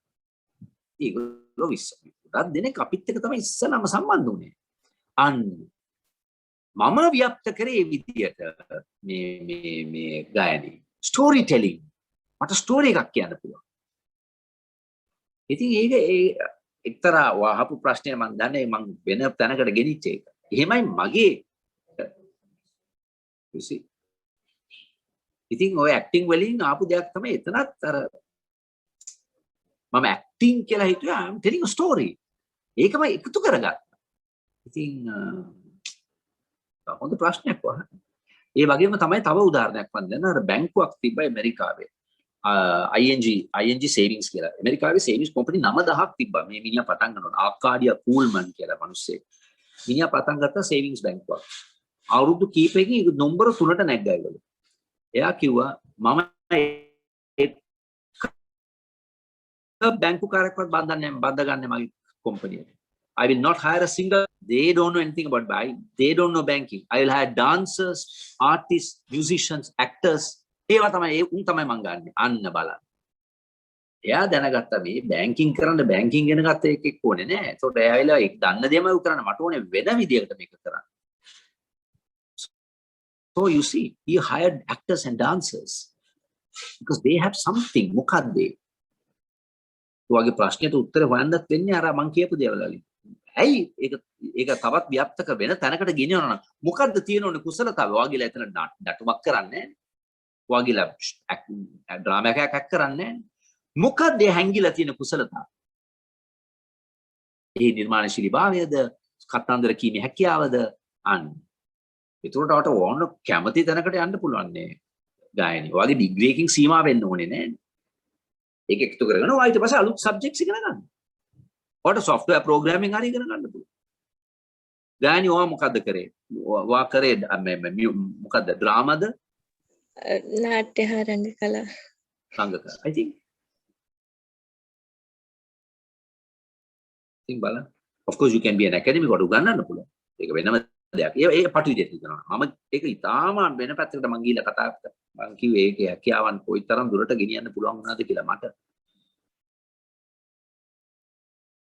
ඔව් සර් thank you sir මර මාත් සර්ගෙන් අර බලාපොරොත්තුනේ අර පටු දෙයින් එහා අර සර්ගෙන් දැන් ආපු උත්තරේම තමයි I see thank you හැබැයි අපේ ලංකාවේ මේ රස්සාවලට ගියාම ගොඩක් බලාපොරොත්තු තියාගන්න එපා. ඔය ඉන්ටර්විව් කරන මිනිස්සුත් ඔයගෙනේ. අයියෝ ඉස්සලාම ආන ඩිග්‍රී මට හරි දුකයි සමහර අපේ අය එනවා සර්ටිෆිකේට් උස්සගෙන එනවා මට හිතෙනවා අයියෝ මොනවටද අපි ඒව බලන්නේවත් නැහැ. බොමු නන්දුවෙන් ඒව උස්සගෙන එනවා ඉතින් අපේ මිනිස්සුත් ඕවනේ බලන්නේ. කොහොනේ අපේ රටට වෙලා තියෙන්නේ.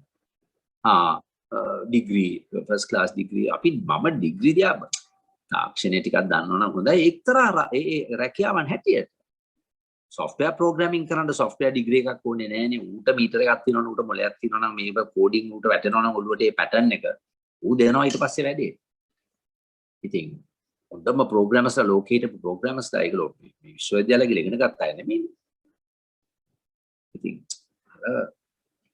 සර් මේ කුතුහලය yes go ahead සර් කියපු කාරණෙත් එක්ක නිකන් මට හිතුණු දෙයක් කියන්නේ කවුද මේ මම රන්දිකමයි රන්දික කියන්න රන්දික සර් කිව්වේ නිකන් අර අවශ්‍යතාවයක් ඒ කියන්නේ Tamanගේ දක්ෂතාවයත් එක්ක තියෙන අවශ්‍යතාවයක් මතු කරලා පෙන්වන එක ඒ අපේ වැඩේදී එහෙම නැත්නම් ඒ කියන්නේ මේ වෙද්දි මතු නොවුණු අවශ්‍යතාවයක්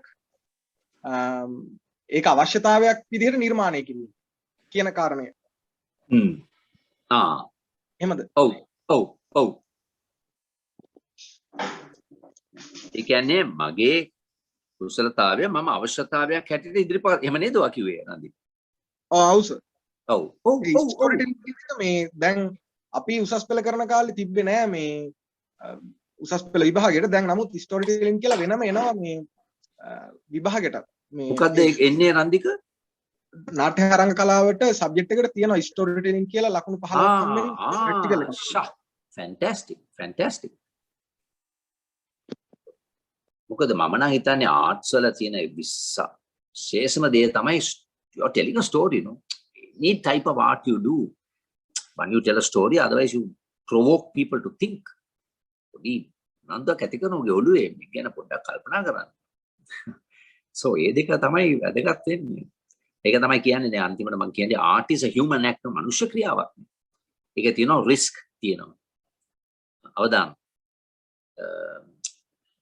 ත්‍යාගශීලී generous no we give අපි දෙනවා ත්‍යාගශීලී generous අනිත් එක තමයි courageous නේ ධෛර්ය සම්පන්න අපි කරමු මේ නාට්‍ය දැන් මම waiting for Godot එනතුරු කියලා ඒක සිංහලෙන් උත් කරා අපි ඉංග්‍රීසියෙන් කරේ waiting for Godot කියලා නාට්‍යයක් කරා මේ හරි ලස්සන නාට්‍යයක් ඒක පරිවර්තනය කොයිතරම් හොඳට දන්නේ නැහැ ස්ක්‍රීන් එක ඇරියා අම්මට සිරි ලයනල් වෙන්ට් එක ඉන්නේ මියුසික් SCI ඔඩියන්ස් එක ඉතින් පොඩ්ඩක් සීරියස් කෑ හරි විහිළු හරි ෂෝක් නාට්‍යයක් ඇරියද එන්ජොයි කරන්න පුළුවන් නාට්‍යයක් ඒක සිරා එකක් නෙමෙයි ඒකේ ෆිලොසොෆි තියෙනවා නමුත් හැබැයි නාට්‍ය ෂෝක් තුන් කැරක්ටර්ස් හතර දෙනයි CI ඉතින් තුරු දවස් 10 පහරි 10 අදින්න බෑ පස්සේ කට්ටිය ආව courageous අනිත් එක ඉදිරිපත් කිරීමක් මම මේක ඉදිරිපත් කරනවා සමහරවිට ඒක දේශපාලන වශයෙන් බලපෑම් ඇති වෙන්න පුළුවන් නෑ මම මේක කරනවා courageous තුන්වෙනි අන්තිම තමයි ඒක ප්‍රකෝපකාරී නෝ ප්‍රොවොකටිව් අපි මොකක් හරි දෙයක් ඒක තුලින් ප්‍රොවොක් කරන්න ඕනේ මිනිස්සුගේ හිත තුළ you know ඉස්සර අර ඇඳම when they drew women famous drawing එකක් තියෙනවා මට මතක නෑ මතිස් නෙමෙයි no bathing women කියලා ඒ කියන්නේ පිරිමි ඇඳන් ඉන්නවා ගෑනු අය නිර්වස්ත්‍රව ඉන්නවා. ඒක කලා ශාස්ත්‍රයේ පිළිගන්නම බැරි දෙයක් ඒ කාලේ. bathing women. ඉතින් provocative. ප්‍රකෝපකාරී. ඉතින් ප්‍රොවෝක් කරන්න ඕනේ. සමාජය ප්‍රොවෝක් කරන සමහර තැන්වල කලාව තුළ. ඉතින් so ඉතින් coming back to වාක්‍යය පුදේ. ඔව් මම ඒක අවශ්‍යතාවයක් හැටියට මම ඉදිරිපත් කරනවා. මේක මගේ කුසලතාවය ඔයාට අවශ්‍යයි. ඔයාගේ කම්පැනිට මං වගේ මිනිහෙක් ඉන්නවනම් ඔයාට ඒක වටිනවා. ඒකත් ඔයාගේ ස්ටෝරි ටෙලිං එකේ කොටසක්.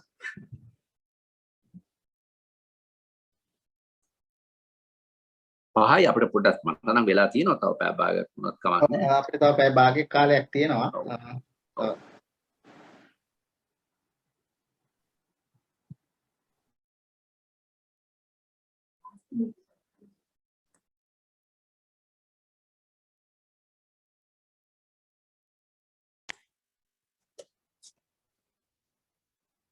රන්දිකවා කියන්න හදපු දේ ඒක නේද? අර අපි අවශ්‍යතාවයක් ඇති කර ගන්නවා කියන එක දැන් තමගේ ප්‍රශ්නේ මට හරියට තේරුම් ගත්තේ නැද්ද මම? නෑ හරි සර් ඒක තමයි.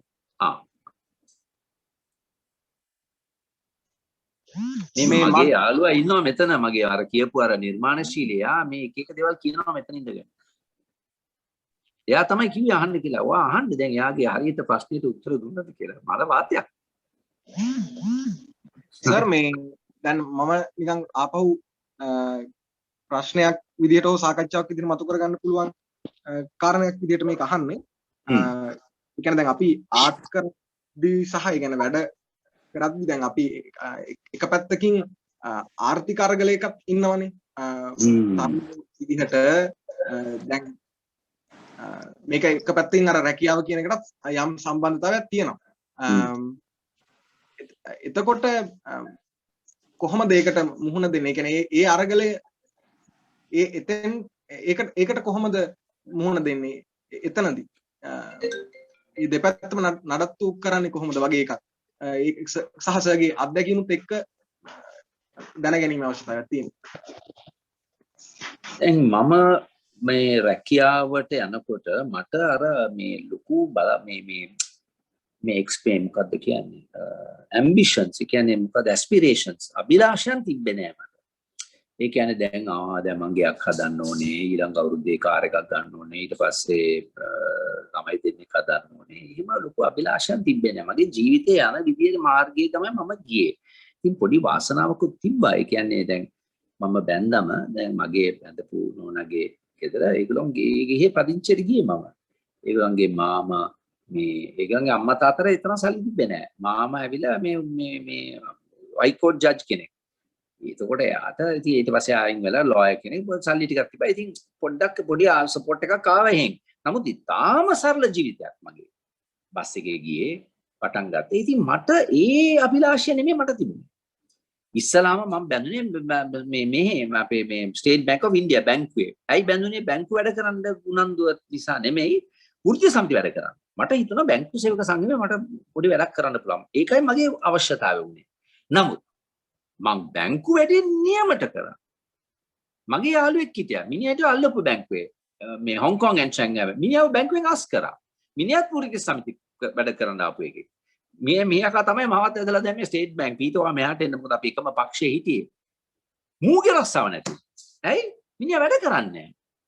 මිනිහා උදේට ඇවිල්ලා පොත අස්සම් කරලා බැංකු සේවක සංගම කාර්යාලයට යනවා. පස්සේ මම තමයි එයා වෙනුවෙන් පෙනී හිටියේ. ඒ පස්සේ අර මේ බැංකුවේ ලොක්ක මට කිව්වා අයිසි මේ මිනිහා තාම දක්ෂ මේ මිනිස්සෙක්. මොකද ඒ හැකියාවන් තිබ්බනේ. නමුත් බලන්න කියලා මිනිහා ලිස්ට් එක අරන් පෙන්නුවා. මේ යකා වැඩට යනවා. මට කට උත්තර නැහැ. ඉතින් මම කියන්න හදන්නේ දෙකක්. මම ඔයගොල්ලෝ කරන හැම දෙයකම උනන්දු. මම බැංක් ක්ලර්ක් ලිපිකරු. බැංකුවේ ලිපිකරු. නමුත් ඒ වැඩේට උනන්දු. එතරම් කුතුහලයි. හොයලා බලන්න. ඇයි මේම ලියන්නේ? ඇයි මේක මොකද්ද මෙතන වෙන්නේ? ඉතින් මගේ පළවෙනි අවුරුද්දේ අර වර්ල්ඩ් බැංක් මේ ලොක්කව හම්බෙන්න මගේ බැංකුවේ ඔෆිසර් මාවයි ගෙනිච්චේ. වර්ල්ඩ් බැංක් එකේ ලොක්කා. ඌ ඉන්නවා සෙන්ට්‍රල් බැංක් එකේ. මොකද්ද පොඩි ප්‍රශ්නයක් ඇතිලා මිනිහා අපිට එන්න කියලා මාව ගෙනිච්ච මිනිහා. මං අවුරුදු 2යි බැංකුවට වැඩට ඇවිල්ලා.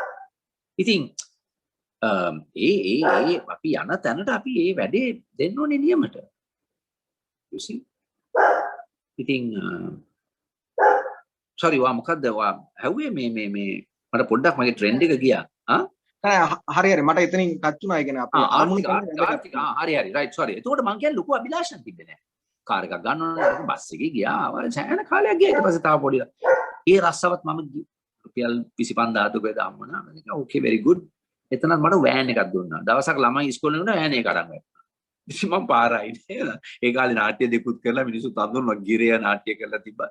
මම බලලා මූණ අලුවා මූගේ වෑන් එකක් තියලා ළමයි එක්ක හිටගෙන ඉන්නවා පාරේ. මට වෑන් හදන්න දන්නෙත් නැහැ. පස්සේ අර ටීචර් කෙනෙක් යනකොට ළමයි දෙන්න දාගෙන ගියා. ඉතින් ඒ වගේ ඉතින් සරල ජීවිතයක්. නමුත් අවශ්‍යතාවය උනේ කුසලතා ඉදිරි කරගන්න. skills and curiosity එක ඉතින් උම තමයි ඉස්සරහට ආවේ. මම දැන් මේ අවුරුදු මට 63යි දැන්. දැන් තමයි ගයක් හදලා ඉවර කරේ. මේ දැන් එතකන් කුලියට හිටියේ මං ගෙවල් වල. ඉතින් මොකද්ද ඔයාගේ අවශ්‍යතාවය? අන්න ඒකයි.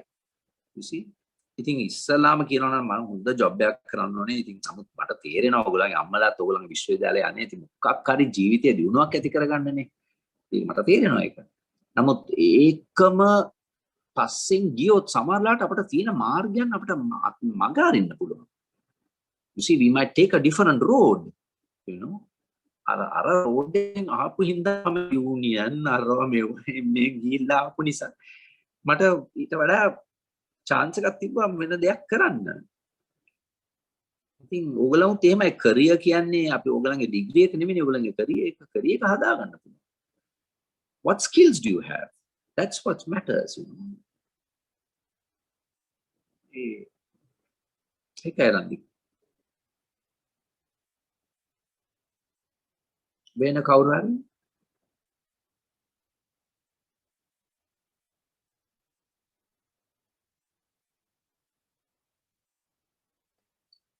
පහයි 10යි.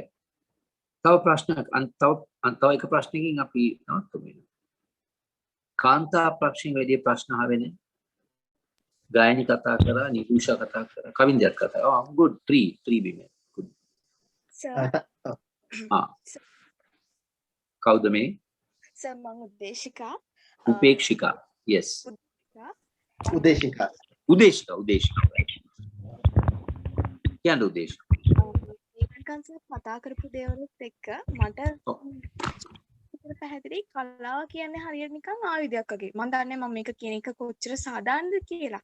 මම එහෙම කියන්නේ අම්මගේ ආදරේ ඉඳලා අර රටේ තියෙන ලොකුම බැරෑරුම ප්‍රශ්න වෙනකන් අපිට කතා කරන්න පුළුවන් මේ කලාවෙන්. ඇත්තටම මේ මානුෂයාට වගේම මුළු සමාජයටම මේ ඕනෙම කරන දෙයක්. හැබැයි අර ලංකාවේ තත්ත්වෙත් එක්ක මට ඒක අත්දැකීමක් විදිහට තියෙන හින්දා සර් මේ දැන් රැකියාව පැත්තත් බලන්න ඕනේ හින්දා මේ කලාව කරන දේ අර සර් කිව්වා වගේ අපි විශ්වාසයක් ඇති කරලා ප්‍රශ්නයක් දැනට නැති ප්‍රශ්නයක් කරලා මේ දේවල් කරගන්න පුළුවන්. හැබැයි මේ දේශපාලනික හරි එහෙම නැත්නම් සමාජ අර්බුදයන් වලට අපි කොහොමද මේ කලාකාරයෙක් විදිහට මුහුණ දෙන්නේ කියන එක සර් මට දීර්ඝ කාලයක් තිබ්බ ප්‍රශ්නයක්. මම කැමතියි ඔබතුමාගෙන් ඒ ප්‍රශ්න අහන්න. කලාකාරයෙක් හැටියට දැනට මේ පවතින දේශපාලන හරි සමාජ හරි ගැටලු වලට අපි මුහුණ දෙන්නේ කොහොමද කියලා සර්. දැන් ඔයා අන්තිමට කියපු දේ දැන් ඔයා එතනට ගත්තා ඉස්සරහට. එනිසා මම ඒකත් කියලා ඉන්නම්. දැන් ඒක තමයි දැන් අවසානයේට මම කතා කරන්න හිටපු ප්‍රශ්නය. දැන් අපි මේ උපාධියම ලබලා දැන් මම වුණත් අයිසේ පීටර් තමසේ තාක්ෂණය කරා කොම්පැනි කරා. ඉතින් මොකද්ද මේක අවසාන අරමුණ මොකක්ද? ඔයාගේ ජීවිතයේ අරමුණ. ඒ නිසා මම කියන්නේ දැන් අපේ පොඩකින් මෙතන පොඩි බාධාවක්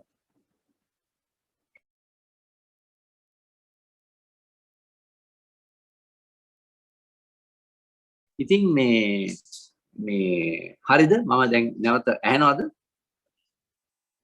හෙලෝ ඇහෙනවා very good.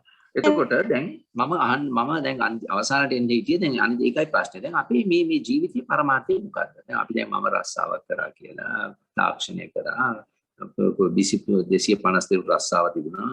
හරි. නමුත් අවසානට මොකද්ද අපේ ජීවිතේ පරමාර්ථය මොකද්ද? දැන් මම කියන දෙයක් තමයි අපේ රටේ මොන තරම් දුෂ්කර ප්‍රශ්න තියෙනවද? දැන් කොවිඩ් තත්ත්වය බලන්න. පිස්සු කෙලිනවනේ. දැන් අපේ කයිය ගැව්වට දැන් අපේ මම පොඩි සමාජ කොටස් මේ පොඩි වැඩක් කරනවා මේ අපි පොඩි කමියුනිටි වැඩ මේ අපේ මේ ප්‍රජාවත් එක්ක. ඉතින් මට කලපුවේ අර මේ කෝල් එකක් දීලා කියනවා ඩිස්ට්‍රික්ට් සෙක්‍රටරි ග්‍රාම සේවකයා කෝල් කරලා රැස්වීමක් ඇඳවලා තියෙනවා. මොකද්ද PCR ටෙස්ට් එකයි තියෙන්නේ. එක මැෂින් එකයි. බ්ලඩ් සැම්පල් ගන්නවා 1000ක්. 400යි ටෙස්ට් කරන්නේ. 400යි. ඉතුරු ටික කොහෙද තියන්නේ? ඒක ෆ්‍රිජ් ඒවම මුකුත් නැහැ. සමහර අය යවනවා කුරුණෑගල. ඔය ටෙස්ට් වල ප්‍රතිඵලෙ මොකද? එතන ඉන්නවා ලක්ෂ 5ක් මිනිස්සු. දැන් 1000ක් කරත් ටෙස්ට් ලක්ෂ 5කට කරන්න දවස් කීයක් යනවා? දවස් 500ක් යනවා. එතකොට ඒකයි තත්ත්වය. ඔන්න අපේ රටේ තත්ත්වය. දැන් මොකද හදන්නේ? පෝට් සිටි එකක් හදන්න. මොන විහිළුවක්ද මේක? මොන විහිළුවක්ද? මෙතන ඇඳන්නේ. දැන් එන්න තත්ත්වය උග්‍ර වීගෙන එන්නේ. එතකොට මඩ කලපුවේ ඔන්න තත්ත්වය. මං ඇහුවා ඒගොල්ලන්ගෙන් පිල්ලියන්සක් කරුණාගෙන් මුකුත් ඇහුවේ නැද්ද? කොහේ අරුන් දෙන්න? උන් නැහැ පැත්ත පළාතේ නැහැ උන්. මඩ කලපු මිනිස්සුනේ. ඉතින් ඔන්න ඔය තත්ත්වය. ඉතින් මම තව කතා කරන බැදක එක කාරණයක් ගැන නිතරම කතා කරන්නේ හොඳයි කියලා මම හිතනවා. අර වකුගඩු ප්‍රශ්නයක් තියෙනවනේ. ඔයගලගේ ගම්වලත් සමහරකට මැද පෙරදින මේ ලංකාවේ මේ සෙන්ට්‍රල් ඒරියා වල ඉන්න අය ඒ වකුගඩු කී දෙනෙක් මම දහස් ගණන් මැරෙනවා. තාමත් මැරෙනවා. ඉතින් අපිට එක කාලයකදී අපි අවුරුදු 3කට 4කට උඩදී අර ඩයලිසිස් කියලා දෙනවනේ වකුගඩු ෆේල් වුණාම මැෂින් එකට දාලා අපේ වකුගඩින් කරන්නේ මැෂින් එකකින් කරලා තමයි ලේ සුද්ධ කරලා අපේ ඇඟට දාන්නේ ආයෙත්. ඒක අමාරු දෙයක් ඒක. සමහරකට සුමානට දවස් 3ක් යන්න ඕනේ. අපේ අක්කා නැති වුණේ හිමයි එයාත් දවස් 3ක් කරා සුමානෙට. ඉතින් ආණ්ඩුවේ අවශ්‍යතාවයක් තිබ්බ වකුගඩු අර ඩයලිසිස් මැෂින් 1000ක් අපිට තිබ්බේ 180යි. වකුගඩු මැෂින් අර ඩයලිසිස් මැෂින් 1000ක් ගන්න අපිට වියදම් වෙන්නේ බිලියන 2යි. රුපියල් බිලියන 2යි. ඒක වියදම් කරන්න අපි මොකද්ද කරේ? ක්‍රිකට් ස්ටේඩියම් එක සූර්ය වැව. එතන ක්‍රිකට් මැච් එකක්වත් ගන්නවද? ඉතින් කමක් නැද්ද? බිලියන 4යි. සමහර අය කියනවා 5යි කියලා. දෙකෙන් පටන් ගත්තේ. ඉතින් ඔය ගේම දීලා ඔක්කොම මිනිස්සු සාක්කුවේ සල්ලි දාගෙන අන්තිමට ඉවරනකොට 4යි නැත්නම් 5යි බිලියන. ඉතින් අපිට පුළුවන් ද ඒක අපේ ප්‍රශ්නයක් නෙමෙයි. අපේ පවුලේ කාටවත් වකුගඩු ප්‍රශ්නයක්. අපි එන්නේ ගැන උනන්දු වෙන්න ඕනේ කියලා අපි අයින් වෙලා ඉන්නවා.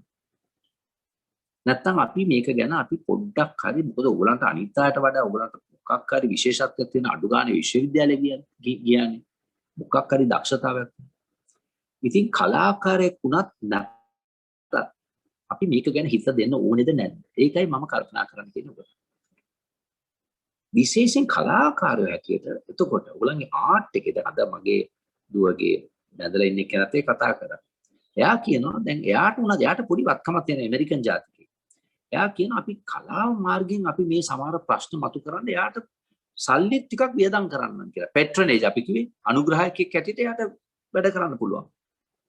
නමුත් කලාව අපි එකතු වෙලා මොකක් හරි ප්‍රශ්නයක් ගැන අපි කලා පැත්තෙන් අපි පෙරදින විශ්වවිද්‍යාලයේ අවසාන ශිෂ්‍ය පුගලව ගන්න එක ප්‍රශ්නයක් ගන්න. එක ප්‍රශ්නයක් කරන් නිර්මාණශීලීව අපි මිනිස්සුන්ගේ හිත මේකට යොදවන්න අපි මොකක් හරි දෙයක් කරමු. ෆයිනල් ප්‍රොජෙක්ට් එක එකතු වෙලා කරමු. කොලැබොරේෂන්. කලාවේ තියෙනුනේ වැදගත් දෙන්නේ නාට්‍යයක් වුණත් කරන්න ගියාම කී දෙනෙක් සම්බන්ධ වෙනවද ඒකට? Music, dancing, backdrop, lighting. ඒගොල්ලෝ ෆයිනල් ඉයර් ප්‍රොජෙක්ට් එකතු වෙලා උගලන්ට කරන්න පුළුවන්. මොකක් හරි එක ප්‍රශ්නයක් ගැන අපි පෙරදෙන විශ්වවිද්‍යාලේ මේ කලා මේ නිර්මාණයන් එකක් හරි දෙකක් හරි තුනක් අපි කරනවා. එතකොට ඒක විඥානයක් ඇති වෙනවනේ ඒක තුනේ. දැන් අර වැදගත් දෙයක් කරන්නේ කලාකාරයෝ අර ස්ත්‍රීන් උගල දැක්කත් දන්නේ අර මේ ජනාධිපති අර දවස් 52 ප්‍රශ්න උඩදී ස්ත්‍රීන් විතරක් ඇවිද්දා මේ ගෝල්ෆේසි නම් මේ ජනාධිපති කාර්යාලයට ඕගාල වහිනවා. කළු ඇනන් හිටියේ. නිර්මාණශීලීව කරේ ඒගොල්ලෝ. ඉස්සරහින් යනවා එක්කෙනෙක් සුදු සාරියක් ඇඳන්. එයාගේ සාරි පොට තියෙනවා දිගටම. එයා යනවා මෙහෙම. කෙලින් යනවා මෙහෙම. සුදු. අනිත් පිටිපසින් ඔක්කොම කළු. සාරි පොට තමයි දිගටම තියෙන්නේ. ඒකේ තියෙන සටන්. නිර්මාණශීලී. ඕගාල වහින්න පටන් ගත්තා. වැස්සේ ඒගොල්ලෝ දෙනවා සම්මුඛ සාකච්ඡා. ඉන්ටර්විව් එකක් දෙනවා. අන්න යම් කිසි විඥානයක් ඇති කරන මේ ප්‍රශ්නය ගැන ඔයගොල්ලෝ හිත දෙන්න අවශ්‍ය නැද්ද? ඒ වගේම තමයි දැන් සිංහල නාට්‍යයේම දැන් අපි ළඟදී බලන්නේ වයිද අපේ කල්පනා කරන්න ඒගොල්ලෝ මේ අපිට අදහස් ඉදිරිපත් කරා.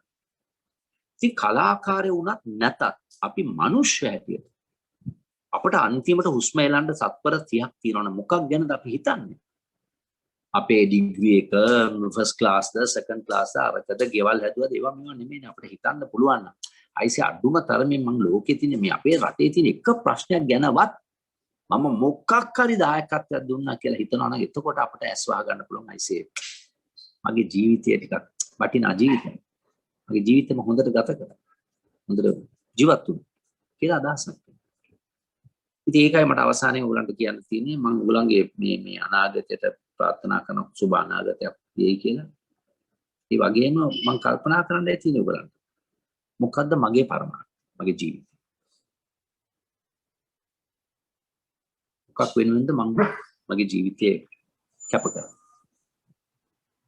So very good. පුළුවන් නම් ඔයගලන්ට මේ මිස්ටර් චමිලට යවන්න පුළුවන් නම් එක වාක්‍යයක්. අද මොකක් හරි දෙයක් අධ්‍යයනය කරාද මේ සාකච්ඡාව තුලින්? ඒක යවන්න. මොකද මට ඒකෙන් මට ඉගෙන ගන්න පුළුවන් කොයිතරම් දුරට මම සාර්ථක වුණාද මේ අදහස් ඉදිරිපත් කිරීමේදී මොකක් හරි ඊට වඩා හොඳට කරන්න පුළුවන්ද? ඉතින් chat එකේ තමයි සාමාන්‍යයෙන් දාන්නේ. නමුත් අර මේ සිංහල භාෂාවෙන් ඊට වඩා අදහස් ඉදිරිපත් කරන්න මේ පුළුවන් හැකියාවක් තියෙනවා නම් පොඩි වාක්‍යයක් ලියලා මේල් කරන්න ડોક્ટર චමිල. දැන් අපිට දැන් උනත් වෙලාව තියෙන නිසා අපිට උනත් chat එකේ ඔයගොල්ලන්ට අදහසක් දාන්න වෙලාව තියෙනවා. අපි 5 Mark. Can you write in Sinhalese? chat එකේ සිංහලෙන් ලියන්න පුළුවන්? ඉංග්‍රීසි සිංහලෙන් ලියුවාගෙන නේද? එහෙම ලියන්න පුළුවන්. ඕන එකක්. ඔව්. ඒක මට කරන උදව්වක් ඔයගොල්ලෝ. ඒ වගේම ඔයගලගේ feedback එක එකම එක අදහසක්. there is one thing you learned. එක දෙයක් අධ්‍යයනය කරන්න නැත්නම් අදහසක්. අධ්‍යයනය කරත් නැතත් කමක් නෑ. මොකක්ද? ඒක පුළුවන් නම් අපිට ඉදිරිපත් කරන්න. විශේෂයෙන් thank you කියන එකට වඩා ඔයගොල්ලෝ කොහොමද අදහසක් විදිහට මොන හරි අදහස් වැඩගත් වෙන්නේ මේක ඉදිරිපත් කරන්න. මොකක් හරි එක දෙයක් අද අලුත් දෙයක් අධ්‍යයනය කරා. කියන්නේ මම කියපු දේ විතරක් නෙමෙයි. අහගෙන ඉඳලා අලුත් අදහසක් ආවද මොකක් හරි what is the one thing I learned? එක දෙයක් අධ්‍යයනය කරන්න මොකක්ද? ඒක පුළුවන් නම් ඒක ලැබෙන්න සලසන්න. Then Chamila we can end නේද? ඔව් පොඩි වෙලාවක් දෙනවද අපි? අපි පොඩි වෙලාවක් ඔබතුමා ඉන්න පුළුවන් නම් අපිට තව පොඩි වෙලාවක් ඒගොල්ලන් හරි අදහසක් තියෙනවා නම් මේ සම්බන්ධයෙන් ඒගොල්ලන්ට ඔව් මට වෙලා තියෙනවා. ඉගෙන ගත්තා යම් දෙයක් අදහසක් ආවා නම් ඒගොල්ලන් යම් ඉන්ස්පිරේෂන් එකක් ලැබුවා නම් කොහොමද ඒක උනේ කියන එක ගැන ඔයගොල්ලන්ට ඕනනම් කතා කරන්න පුළුවන් සහ එහෙම නැත්නම් chat box එකේ chat එකක් ඉදිරියට දාන්න පුළුවන්. සර් මට පොඩි ප්‍රශ්නයක් තියෙනවා. කියලා. ඔව් අහන්න. සර් දැන් සර් කිව්වනේ පරිකල්පනය සහ නිර්මාණශීලීත්වය සහ විචාරාත්මක චින්තනය කොච්චර දුරට ඉවහල් වෙනවද මිනිස්සෙක්ගේ ගැටලු निराකරණය කරගන්න සහ සමාජය කියවන්න කියන එක සර්.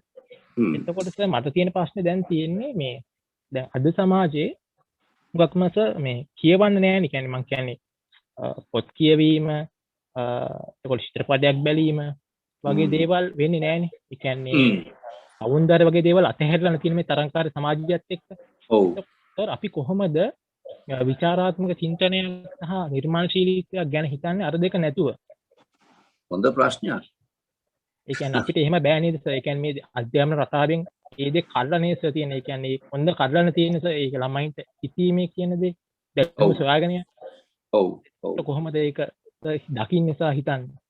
කවුද මේ මලින්තද කතා කරන්නේ? ඔව් සර් මලින්ත කතා කරන්නේ. ඒක හොඳ වැදගත් ප්‍රශ්නයක්. මට ඒකට කෙලින්ම හොඳ මේ දෙන්න පුළුවන් හොඳ පිළිතුරකුත් නෑ මන්. මොකද ඒක අමාරු තත්ත්වයකනේ අපි ඉන්නේ.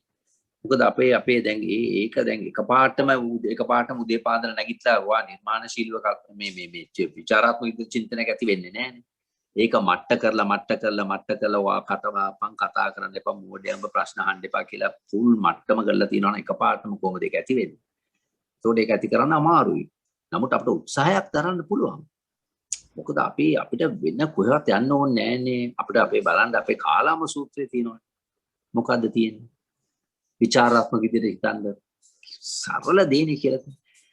ගුරුවරු කියන නිසාවත්, වැඩිහිටියන් කියන නිසාවත්, ආගමික නායකයෝ කියන නිසාවත්, ආගමික ග්‍රන්ථවල තියෙන නිසාවත් යම් කිසි දෙයක් සත්‍ය කියලා පිළිගන්න එපා.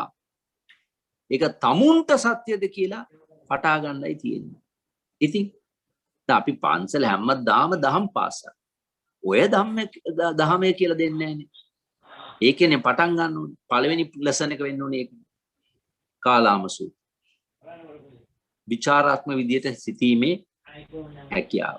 ඉතින් නමුත් අපිට දැන් උනත් try කරන්න පුළුවන්.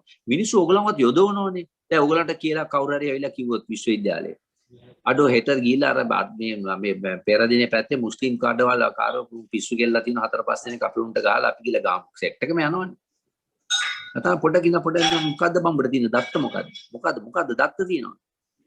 දැන් මගේ විශ්වවිද්‍යාලයේ මගේ යාළුවෙක් කිව්වා 83 දී ඒගොල්ලෝ අක්බා හෝල් එකේ ඒගොල්ලෝ මේ එන්ජිනියරින් ස්ටුඩන්ට්ස් අය. ඒක සෑහෙන දෙමළ පිරිසක් හිටියා. මේ සයන්ස් මේ UNP යුනියන් එකේ මේ කට්ටිය ආවා එතනට ගහන්න. එතකොට මේක විහිළුවක් නෙමෙයි මේක ඇත්ත කතාවක් මම කියන්නම් මේක පොඩි ජෝක් එකකුත් තියෙනවා. ඉතින් මිනිහා ඒගොල්ලෝ කොහොම හරි කිව්වා බේරගත්තා. එක මිනිහෙක් හිටියලු ඌ ඇවිල්ලා මේ ටික විහිළුකාරයා. හැබැයි වෙන සිරා මුන් කඩාගෙන ඇවිල්ලා ගහන්න දෙමළ දාපන් එළියට කියන මචං උඹලා මොකද ආවේ? ඉතින් ඌ කියලා මේ දෙමළ කට්ටිය ඉන්නවනේ බං උංගා. මචං අපිට නම් උන්ගෙන් ප්‍රශ්නයක් නැහැ. අපේ සබ් වෝඩ්න් එක උන් එන වලී. උඹලා දැන් ගහන්න ආවනේ උන්නම් සබ් වෝඩ් එක ගහලා බලන්න කියලා. මම ඒක කියන එකත් වැරදි. නමුත් ඒක අපිට විතර කතා කරන්න පුළුවන්. මම කියන්නේ සබ් වෝඩ් එක ගිහලා ගහන්න කියලා. එහෙම නෙවෙයි. නමුත් එතන එයා කියලා තියෙන ඒ වගේ දෙයක්. ඉතින් මම කියන්න හදන්නේ ඉතින් මිනිස්සු ගිහිල්ලා ඕගොල්ලෝ පොළඹවනවා. ඕගොල්ලෝ ඉස්සරහට බලන්නයි තියෙන්නේ මූ මාව යොදවන්නේ මුගේ අවශ්‍යතාවය සඳහාද නැත්නම් වෙන මොකක් හරි දෙයක් තියෙනවද මෙතන? දැන් ඡන්දේ දාන්න ඉස්සලාවත් ගිහිල්ලා පොඩ්ඩක් කල්පනා කරන මොකටද මම ගිහිල්ලා මේ ඡන්දේ දාන්නේ? මොකටද? දැන් බලන්න පාර්ලිමේන්තුවේ නිකන් බලන්න විවාදයක්. ඒ විවාදය අහනකොට අපිට හිතෙනවා මූ වෙන ලෝකෙද ඉන්නේ කියලා. මම හිතන්නේ අර දියවන්නාව ගිහිල්ලා අර ඈතනේ තියෙන්නේ උන් එතනට ගියාම උන් වෙන ලෝකෙක ඉන්නේ. මේ රටේ ප්‍රශ්නේ නෙමෙයි එතන. කුණු හරපෙන් බැන ගන්නවා, කෑ ගන්නවා, අඩු තරමින්. උන්ට කියනවා අයිසේ මේ විශාල ප්‍රශ්නයකට අපි මුහුණ දෙන්නේ. පොඩ්ඩක්